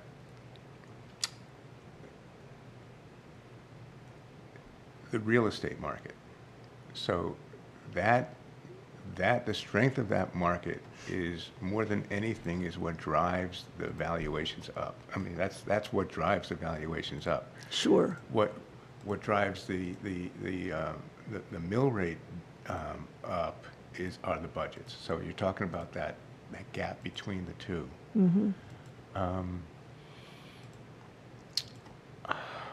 How do I And I'm not trying to pin you down onto what the mill rate is going to No, be, I because I get you. understand. I get you. But I'm just trying to give people watching this, some comfort that there's Well, will be, I mean, here you basically say there won't be much of a decrease in the mill rate, correct. but with this kind of evaluation increase, even with the overall budget going up, it's not going up 15%. Yeah, I mean, but I mean, it's just how the math works out. Right. Yeah, and as you said, we add up the appropriations, for us, like the county number, the school number, those are net numbers. As you intimated a moment ago, the municipal number is a gross number. Right, that doesn't include, It doesn't take away the revenue. revenues, doesn't take away revenue sharing. And assuming, where revenue sharing winds up, I haven't spoken to Megan about this for a while, but quite a few months ago, maybe 3 or 4, she told me that revenue sharing was not coming in as anticipated. So whether or not this year we are anticipating $750,000 in revenue sharing. If that happens, great. If it doesn't, that's another driver, of the mill rate. sure, I mean, that's always, in our town budget process, there are some, we have to make our best guesses, but we don't always know where those Yeah, numbers from the yeah. state will land. I mean, there are a lot of numbers flying around in the thoughts, and since we're speaking to the people out there, the news recently about Rockland going up, I brought it with me, residential rates 82%. I mean, the value's going up 82%. Last year, I did a reval in Camden, and it went up 44% on average. So we're talking about here, on average, 14%. People should relax just a little bit. I mean, Yeah. it doesn't mean everybody's taxes are going down. They're going up. And they yeah. have risen in the past few years, and I'm a taxpayer too. I'm not too happy with it.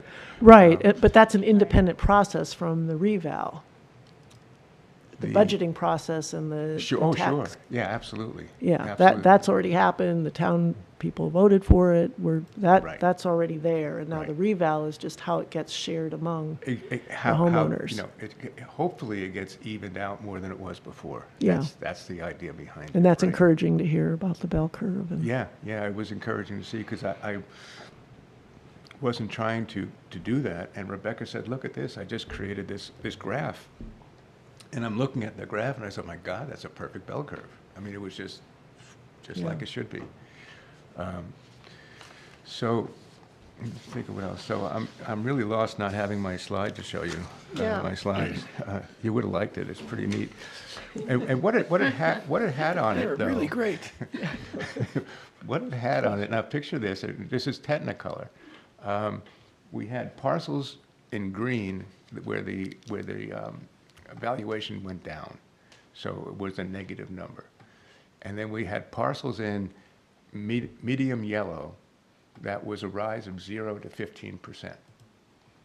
And then we had a darker yellow, 15 to 25%. And those yellows, that's the top of the bell curve. And then and then of course the green is one side of the bell curve, and then we had orange and reds and everything. That was all the bad news. But most of the bad news was on, and I don't know how this happened. There's got to be logic for it, on tax-exempt land. So like a lot of land trust land somehow wound up in the red. Now they don't get taxed, so they're sort of no big beside the deal, point, right? yeah. Right. But one of the things that happened this time is So we spend time and money we try not to. value But you know what? One thing though, Denise, property we can't tax. I've never spent a lot of time on this tax exempt stuff, but I kind of like to know how generous we're being. So when we did this reval, like Dan Borkus, who went around and did all the measuring, I mean, he spent almost a day at the high school. And I'm like, what are you doing that for? Yeah, And then I thought, I'd like to know actually what they're worth. Well, it's you know? true. Yeah. And there's probably, Orion would know this better than me, there's probably sometimes questions on grants where they want to know how much tax exempt property we have. Is that so? Yes. the value of it. Yeah, so, There are a couple of grants that do ask that question. so I think it's good to So know. good to know, land- yeah. Yeah, And it land helps trust, us on a land grant. trust lands and Yeah. all that kind of stuff, yeah, Might just so, make us sad, Yeah. but no, we like our conserved land. not always. So, let me see, what else have I got here? So Carrie, Yeah. if we could pause a little bit on the 14%. Yeah, Much of this has to do with the fact that you've been able to keep up with the valuations right, in years prior. right. And whereas in the reason for the big increase in Rockland and Camden is they weren't as attentive as we were in Rockport. Is that a fair, I'm not trying to criticize, I'm No, just no. saying we were more attentive to it. So we did an update in '22 and '23. Camden did one in '22 and last year, so they skipped a year like we skipped last year. We did one in '17, Camden did one in '19. Rockland had really the misfortune, they did one in 2020, and almost the day they finished it, COVID happened. So gosh. all of the numbers, all of the effort, all of the money spent Yeah. was totally wasted because it became meaningless. So Rockland tried, but it really was really bad timing. But Rockland, like us, like Camden, hadn't done a full revaluation since 2004 or 5. So that's how long we haven't gone out and done the measure and list. But to your point, John, though, somewhere I have this here.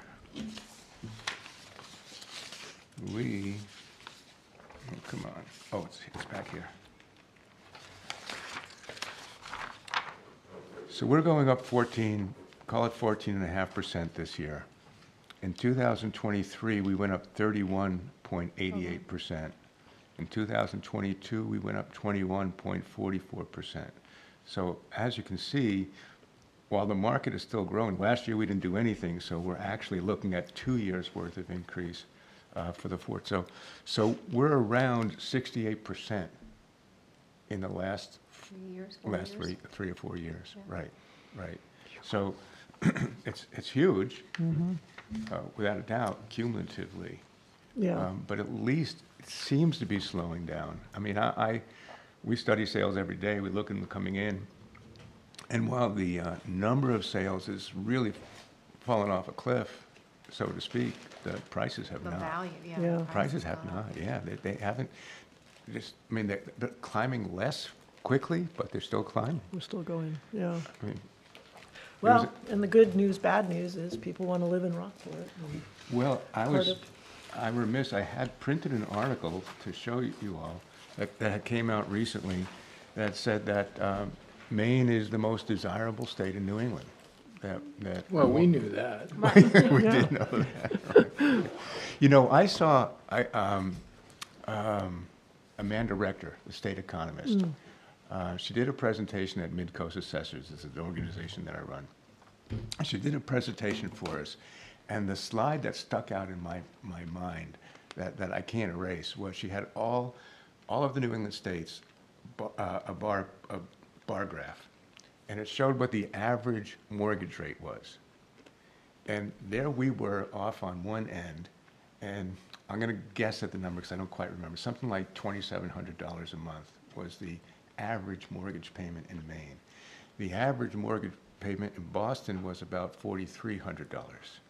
And the message was, we're still a bargain, We're still affordable, yeah. And that's despite all the values going up as they have. Yeah.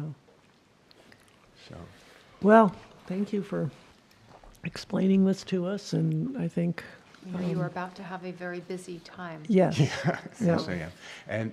And folks out there, just know that we want to hear what you've got to say, so come on in, leave your anger at home, just bring your arguments. Yep, yep. And as you say, we can't control what people sell their houses for or what they buy them for, and that's Right. what's driving this market. That's what's doing it, yeah. Yeah. Yeah. Well, thanks for your time. Thank you, Carrie. Yeah. Okay. All right, let's hop back into action items. The next item is act on order to the town clerk to draft articles for the November 2025 special town meeting referendum. Hard to believe we're talking about November. I know, but- I feel like we just got the I June know, ballot I know. done. My laptop died, so I'm trying to pull this up on my, Oh, Why is it special town meeting? Don't we normally have town meeting? Well, the regular town meeting is June. Yeah. Oh, okay, So the so one in it's once November a is year. So for special, us- yeah. Okay, got it.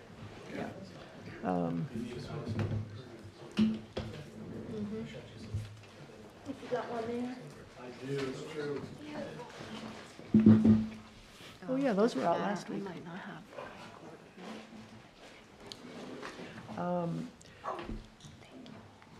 So as the manager's comments indicate here, this is what we need to do tonight, is to approve an order to the clerk of the articles we would like to see drafted for the November 2025 ballot.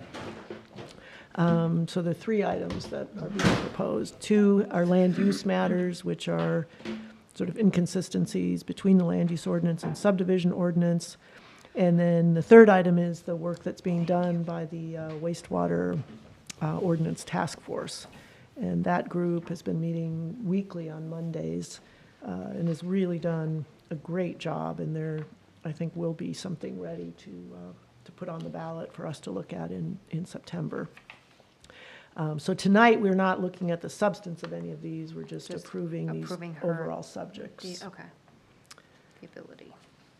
So let's get how about if we do a motion in a second, and then we can have any discussion? I move to order the town clerk to draft articles for the November 2025 special town meeting referendum. Is there a second? I'll second it.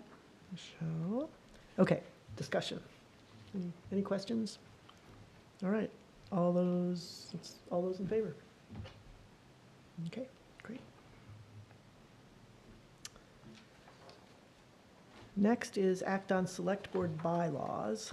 So at our last meeting, at our organizational meeting, we were each given a copy of the bylaws.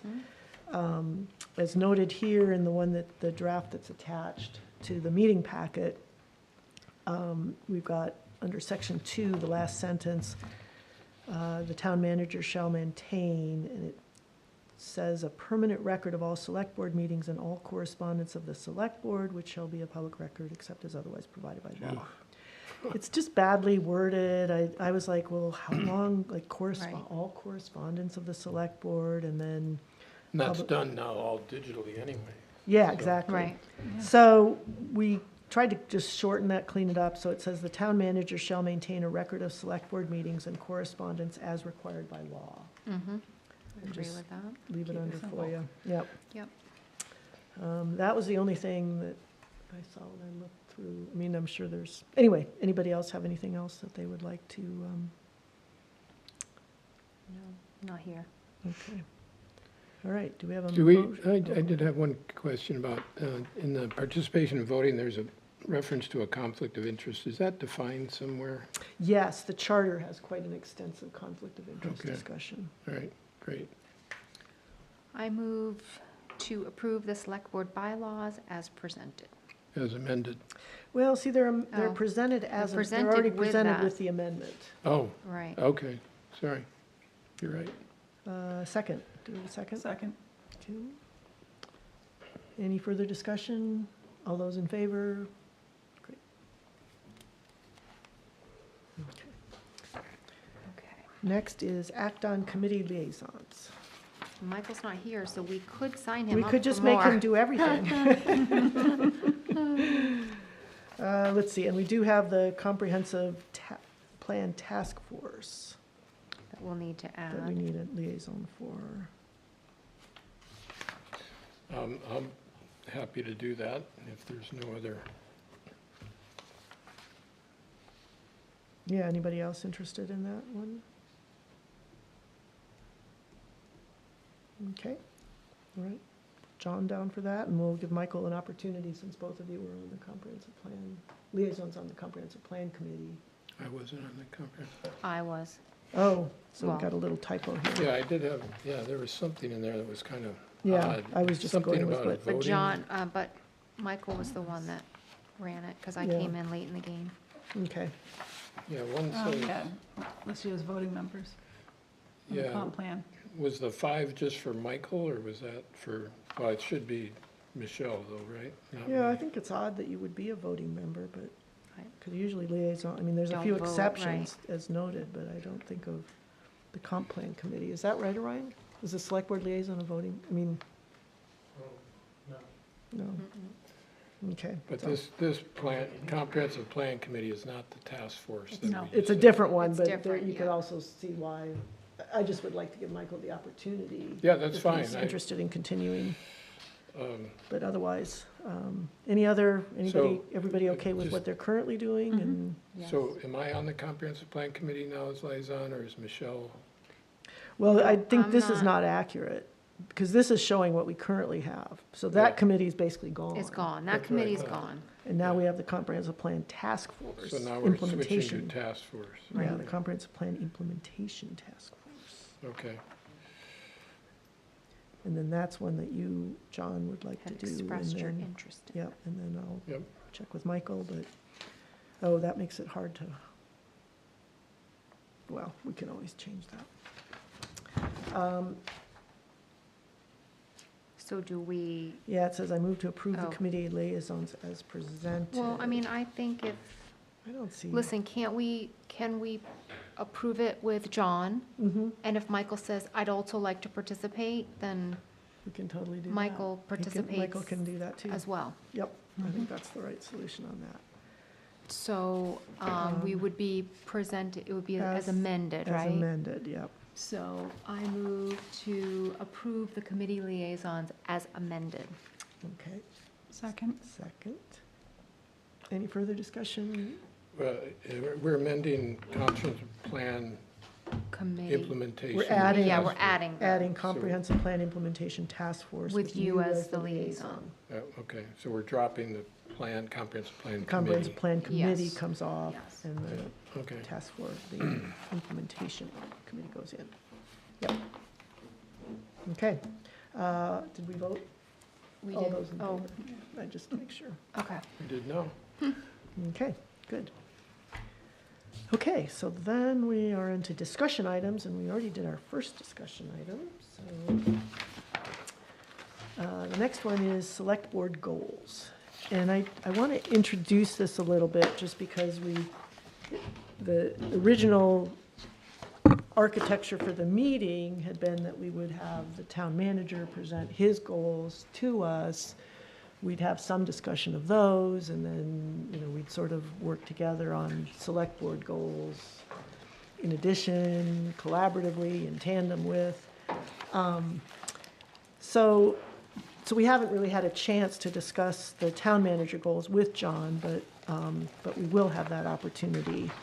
But I also, I think our budget committee meetings this year gave us some ideas for some important goals. And and I also understand that the budget committee has sort of indicated that they might want to work independently on some goals separate from the select board. But the reality for us is that there really isn't, we don't have town staff time to work with two different entities and two separate processes. But in a lot of ways, it's a good outcome in the sense that the budget committee did its job. It observed and really looked at the budget through this session and found various cost centers that we need to examine more carefully to look for ways that we can save money.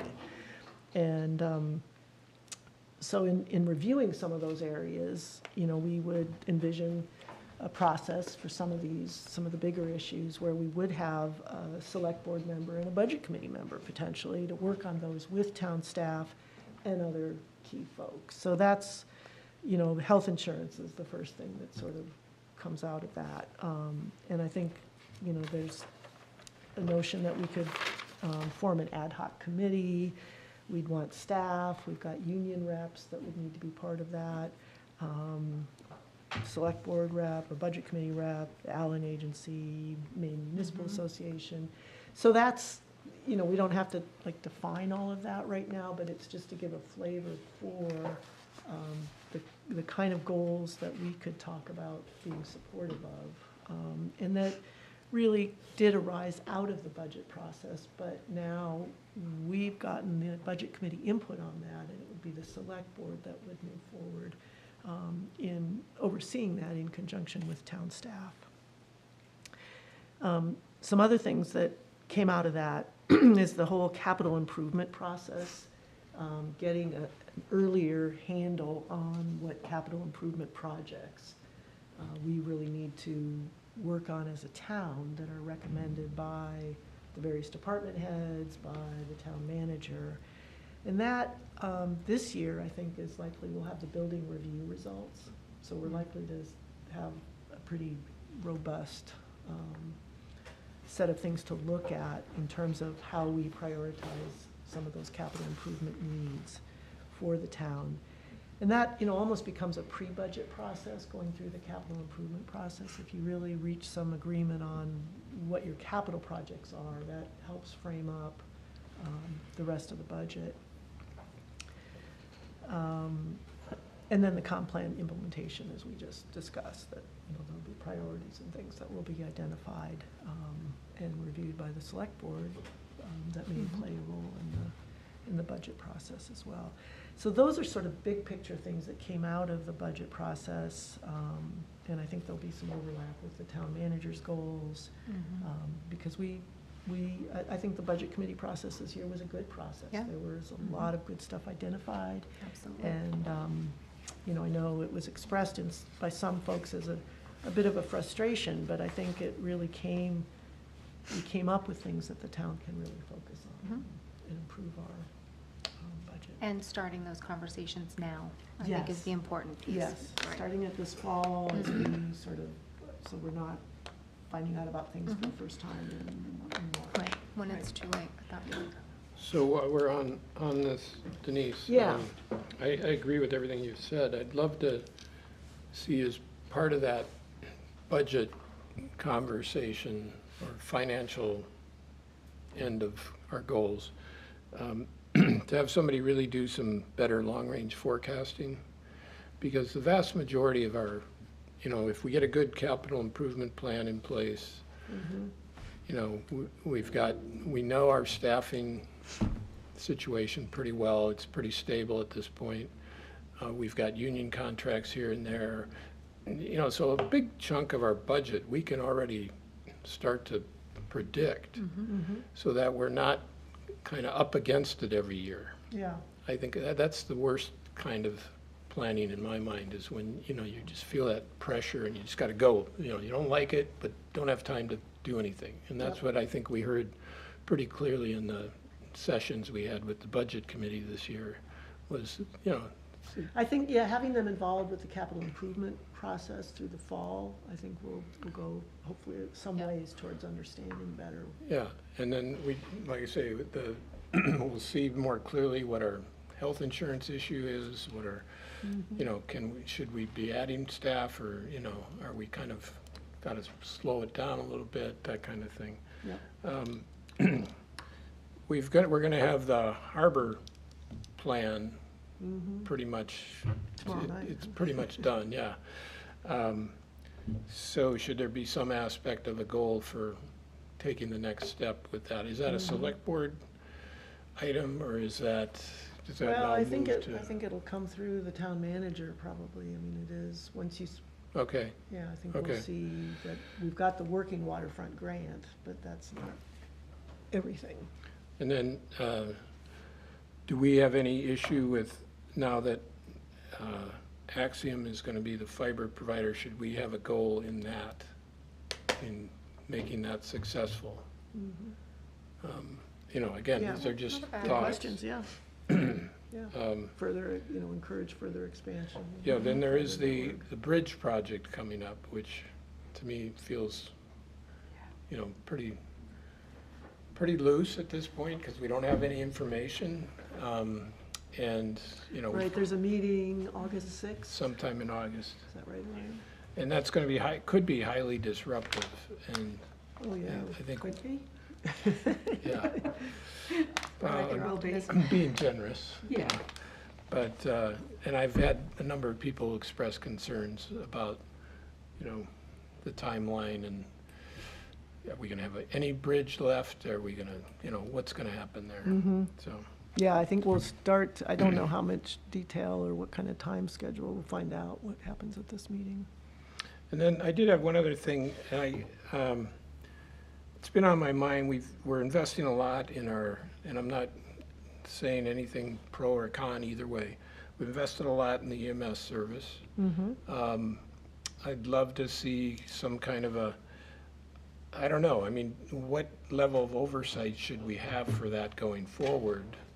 I think we need to, I mean, we want some, we want to know we want to. But right now, but as far as I know, it's just the town manager. Well, right now, Well, you know, we oversee. started April 1, so I think, you know, in my discussions with John, there's some, you know, give us 6 months, and we'll come talk about what, because, you know, you get your delay in your billing, you Right. haven't gotten. No, any- I understand all that. I guess I'm thinking more, you know, broadly, including what you were starting to refer to, which is the billings for transport and insurance companies, all that, which is, I'm very, very. The revenue. Yeah, I'm very anxious about the revenue, because we just sort of picked the number when we put that in there, and we don't really know. And some other pieces have moved. Camden didn't, you know, worked out a relationship, and so that could impact our revenues as well. I'm sure it is. But it's also about the quality of the service. And in that sense, I'm wondering, should there be some sort of informal group or a task force of people that have an experience in the medical profession, or, you know, have some, you know, first responder experience on some kind of an oversight committee or something? Because, you know, I don't have any knowledge of, you know, what a good ambulance service should be doing for the people that it's transporting, but we do have a lot of doctors in our town, and, Yeah, I guess I'd be They're on the hesitant, other because end we of it, could also so. have an oversight of public work. I mean, you have to be a little careful, because we have our departments. I'm just with the thinking, because it's experts. such a brand-new service, Yeah. not a permanent thing, but maybe would it make sense to have a small group, people with a lot of expertise? Well, let's wait till John is back, Okay. John Duke, because I know there is a plan to, you know, in 6 months, 6 months from April 1, so in October, to come back to us with some update on how things are going and talk about that, and maybe that's an opportunity to, Like a midpoint check-in. yeah, midpoint check-in. And then I think we can decide from there, is it going as we expected? Is it better? Is it worse? You know, do we need an oversight committee? Do we need Yeah. what's- something, right? I think we just don't know what we don't know at this point. And again, I'm sure, you know, we're doing as good a job as we possibly could, not questioning that. No, those are Yeah, good questions. very I good think we questions. just, if we can sort of say, okay, in October, we'll get a checkup, and then we'll know better Okay, what concerns. For the or- most part, Penn Bay has a medical control that oversees when calls come in and how those are being handled. who And, does that? I don't know who the medical control is now, but it's always. Oh, that's a position at Penn Bay? The ER doc is a medical control Okay. for the EMS services. And I do believe, back in the day, and I still believe they do it now, they still do some quality reviews on the run reports that get submitted as well. So then they can look at response So times. that's what the and- hospital does. No, Maine EMS. Oh, Maine EMS. They okay. always had a quality review Okay, that looked at stuff. But at the same time, I agree, we'll get a Yeah. report at 6 months and okay. Jason. it's good to know that And there's- Jason may actually have someone that is doing quality review as well. Mhm.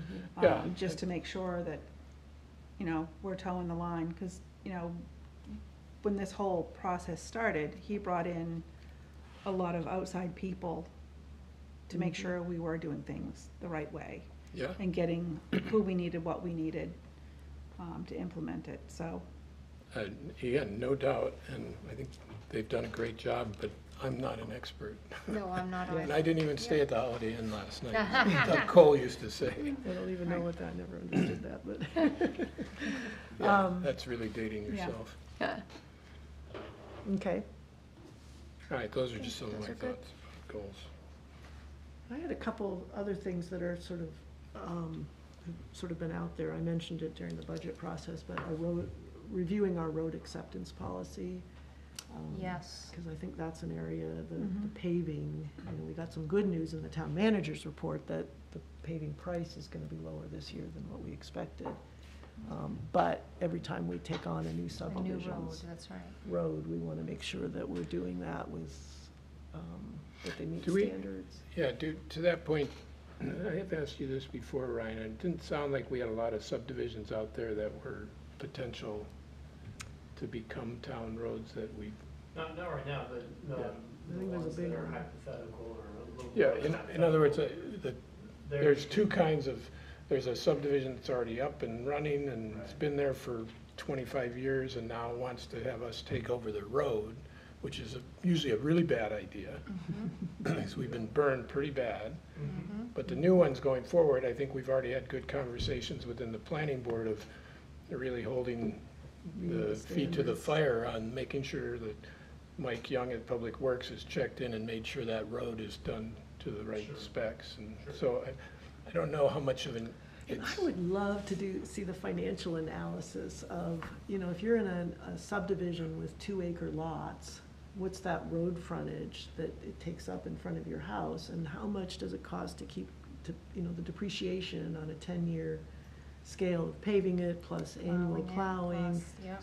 And then just compare that with what the tax, and that isn't including what the taxes go for police, fire, all the other services that you're Right. supposed to. so the cover. answer is higher density, That's exactly right, yeah. which would solve a lot of Would problems. solve a lot of problems. So I don't, I've been just Anyway. been reading a book on that. Yeah, it's a problem for towns Um, like ours. And then continue the wastewater in-house, that we've started with the engineer, Yeah. there could be some collaboration with DPW and the wastewater group, and we've sort of worked around the edges on that, so I'd just like to keep that in mind. And then I had two other things. Work with the town manager to, we had a position, Liz, our town clerk, wanted to add a position, a clerk, because things are so busy in the town office. And I would just like to make sure that we've really thought through all the available ways of providing that extra assistance, short of hiring a new person. That are there people with maybe who are As being 100% right. used? Right. And it's try not to get into our town manager's job, but Yep.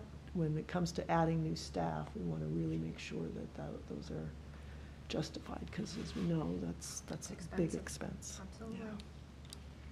So what you're looking for is something that's more of a distribution of Duties, it's tricky, duties, yeah. I mean, I uh, don't along want, with some kind of a staffing plan for growth or future needs? yeah, I don't know if we want growth, because then you need offices. But at Well, least if we're talking about a new person. If you add a new person, every time you do, they needed space, They need space, They and need they cost benefits, money. they need salary, benefits, they need all of those yeah. things, right? they need Where- insurance. Right, Yeah. where if you can expand someone's role, now there might be some comp aligned to that, if you're Right. giving someone additional responsibilities, but at the end of the day, you're net Mhm. zero from a new hire. Yeah, as you've seen it in Yeah, your we, world. we see it a lot, you're gonna expand someone, because, if you take a look at what someone does in their day-to-day, there probably is time or something that you might be able to expand someone, right? But you gotta weigh that out too, but. Yeah, And I think Liz has done a great job of trying to make the town office as efficient as possible. Like it's amazing. I was able to register almost everything this year online, which was amazing. Not that I don't like going into the town office, but I think if we can promote those services more, Mhm. it's a benefit for our residents to just go on and do their registration right Mhm. online. Yep. And a lot of people don't know you can do that, and it's easy.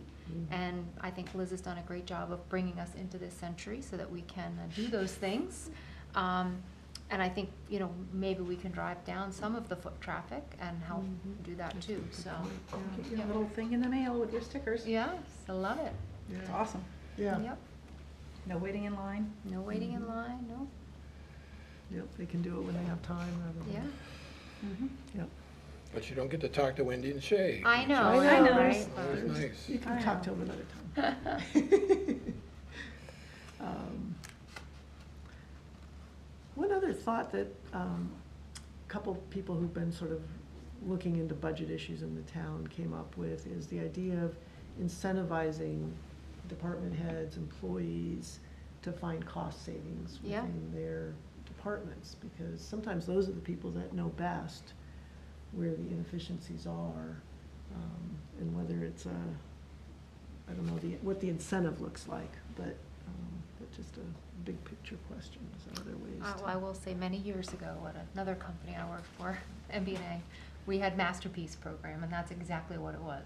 Okay. Is you were encouraged to identify opportunities for cost savings or efficiency gains or really anything. Mhm. And then a committee reviewed those, and you get a plaque, you get a sticker, as a certificate, you get a sticker.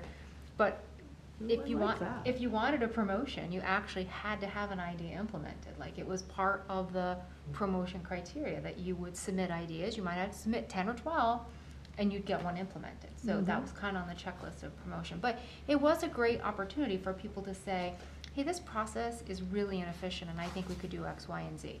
Or, hey, we could save, $500 if we did it this way. Mhm. And I think it just encourages people. It's just, awards and recognizes people for Yeah. thinking above and beyond. So Mhm.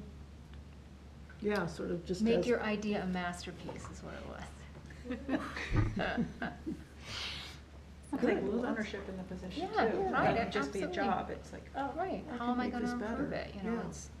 we do a lot of, we call them OpEx ideas, right? We just take a spreadsheet and we say, think big, and think of all the things you'd like to do, and it might be a no for now, but let's start talking, having a conversation, and I wonder get a if lot part of of it, ideas. just thinking out loud about that, because the budget process is a full engagement with the department heads, they're working with their staff, is in conjunction as they're thinking about the budget process.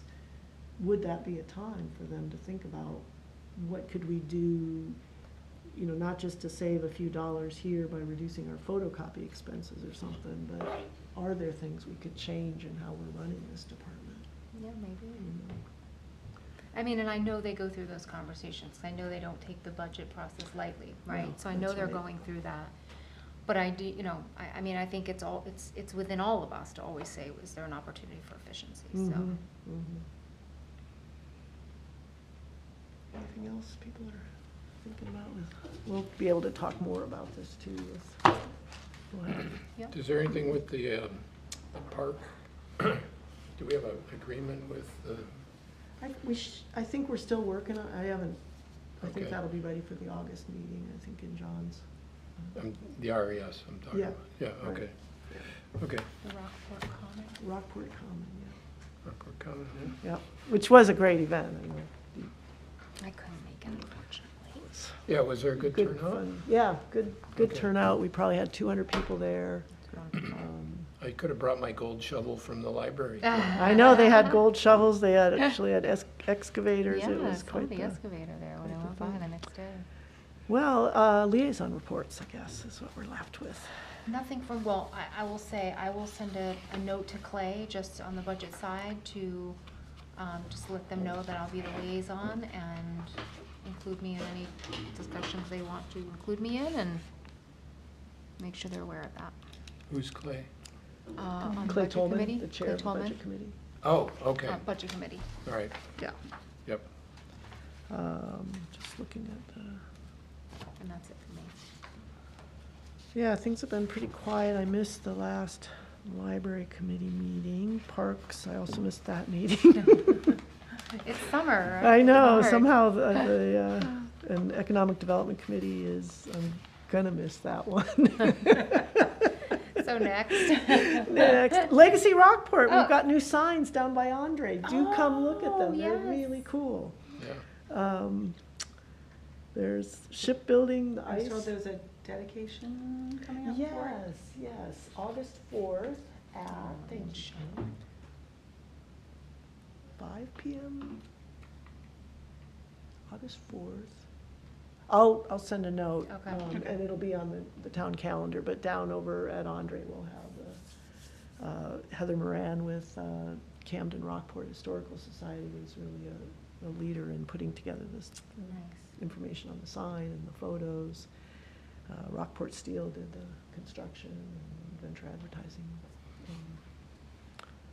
But then really led by Legacy. 4:30. Thank you. Okay, that's right, yeah, because Heather couldn't get there till 4, and then Charlton decided to give her a little window. So 4:30, August 4th, down by Andre. Thank you, little birdie.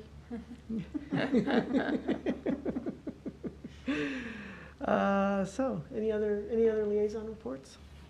Mine, I'm deferring to John because he took my stead at the Harbor Oh, Committee while I was yeah. in Chicago last week.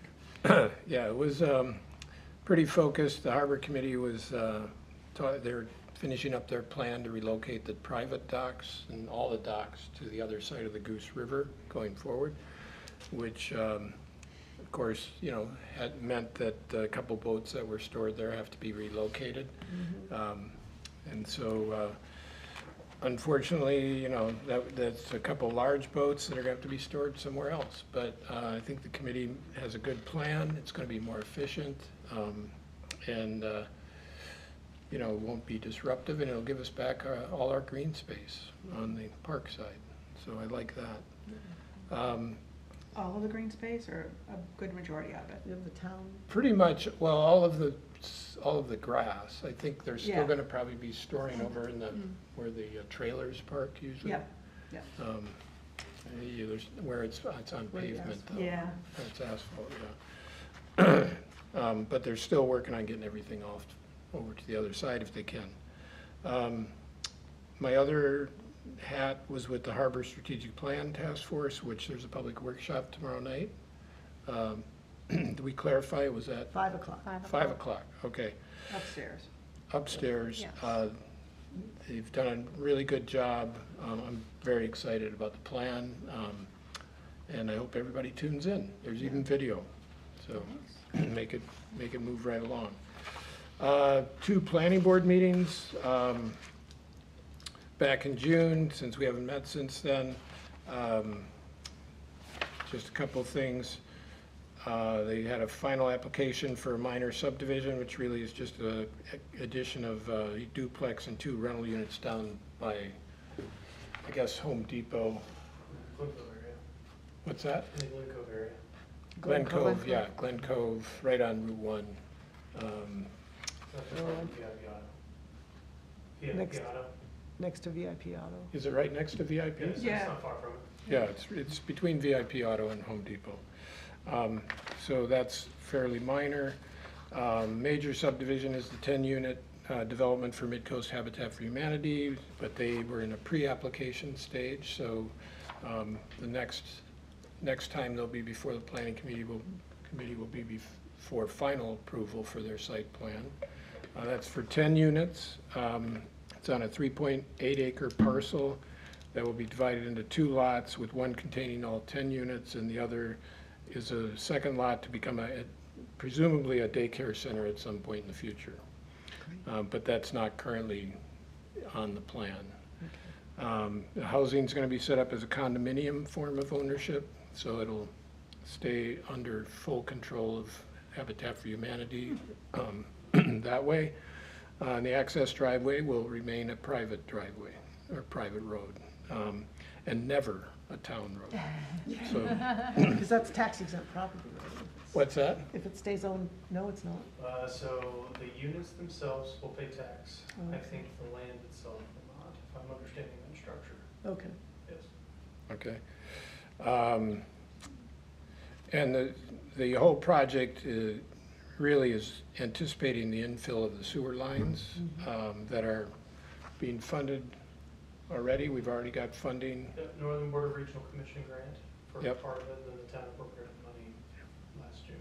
Yeah, so we're just, do When we does know that we're come gonna to break ground on that yet? Oh, I think if all goes well, it'll be end of this year, but it'll be finished next year. So I think they'll start by fall.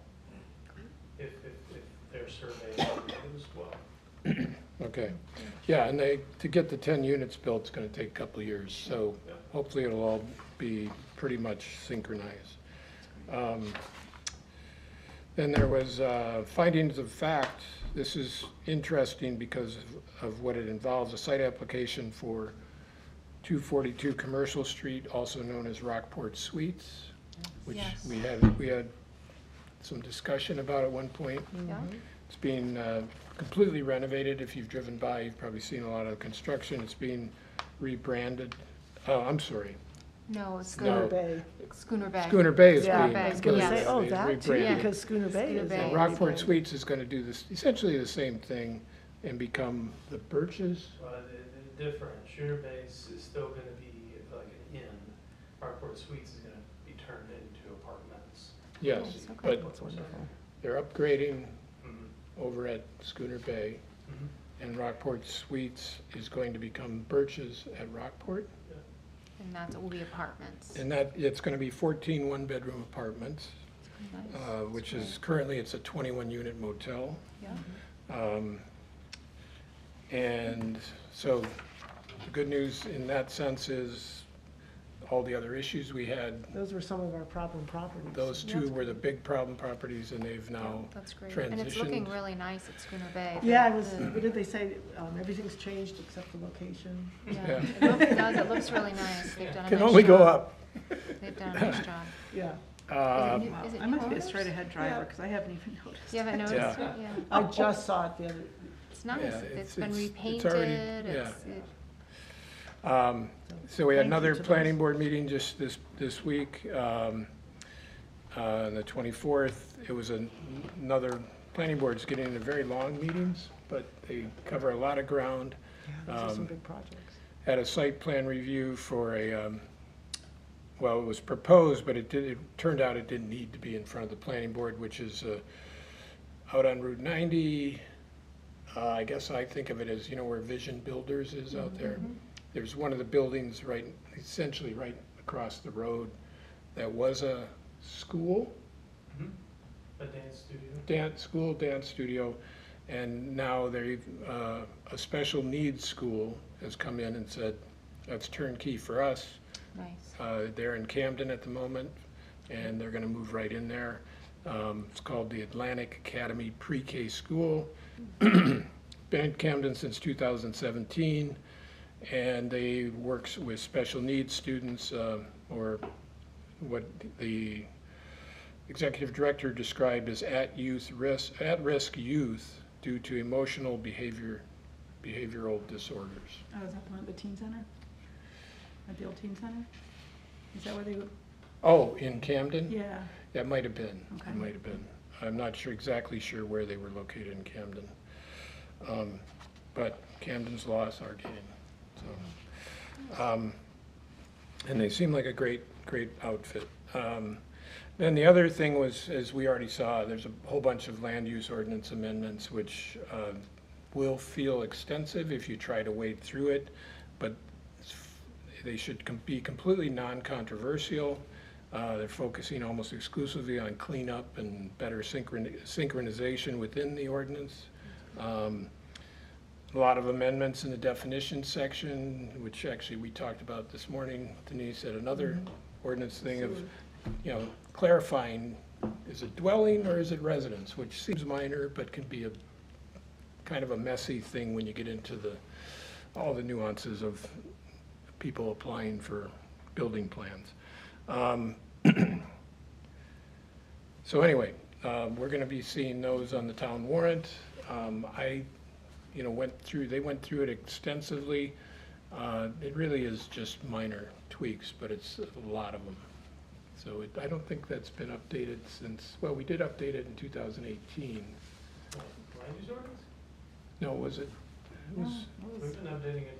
Pretty much every year. yeah, but this one, for some reason, we really got granular. But sometimes when you're trying to thinking do of substance, The Subdivision. subdivision ordinance hasn't been updated in a long time. Okay, maybe that's why, it felt long in subdivision. Okay, so we have subdivision and land use ordinances both coming through.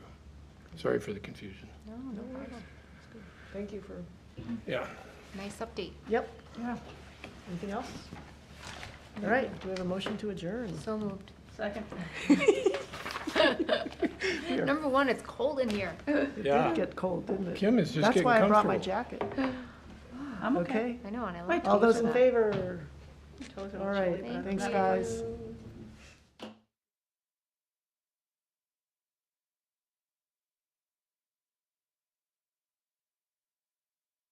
Oh, yeah, because it's, the building it's a is not private owned by school. the school. Which building is it?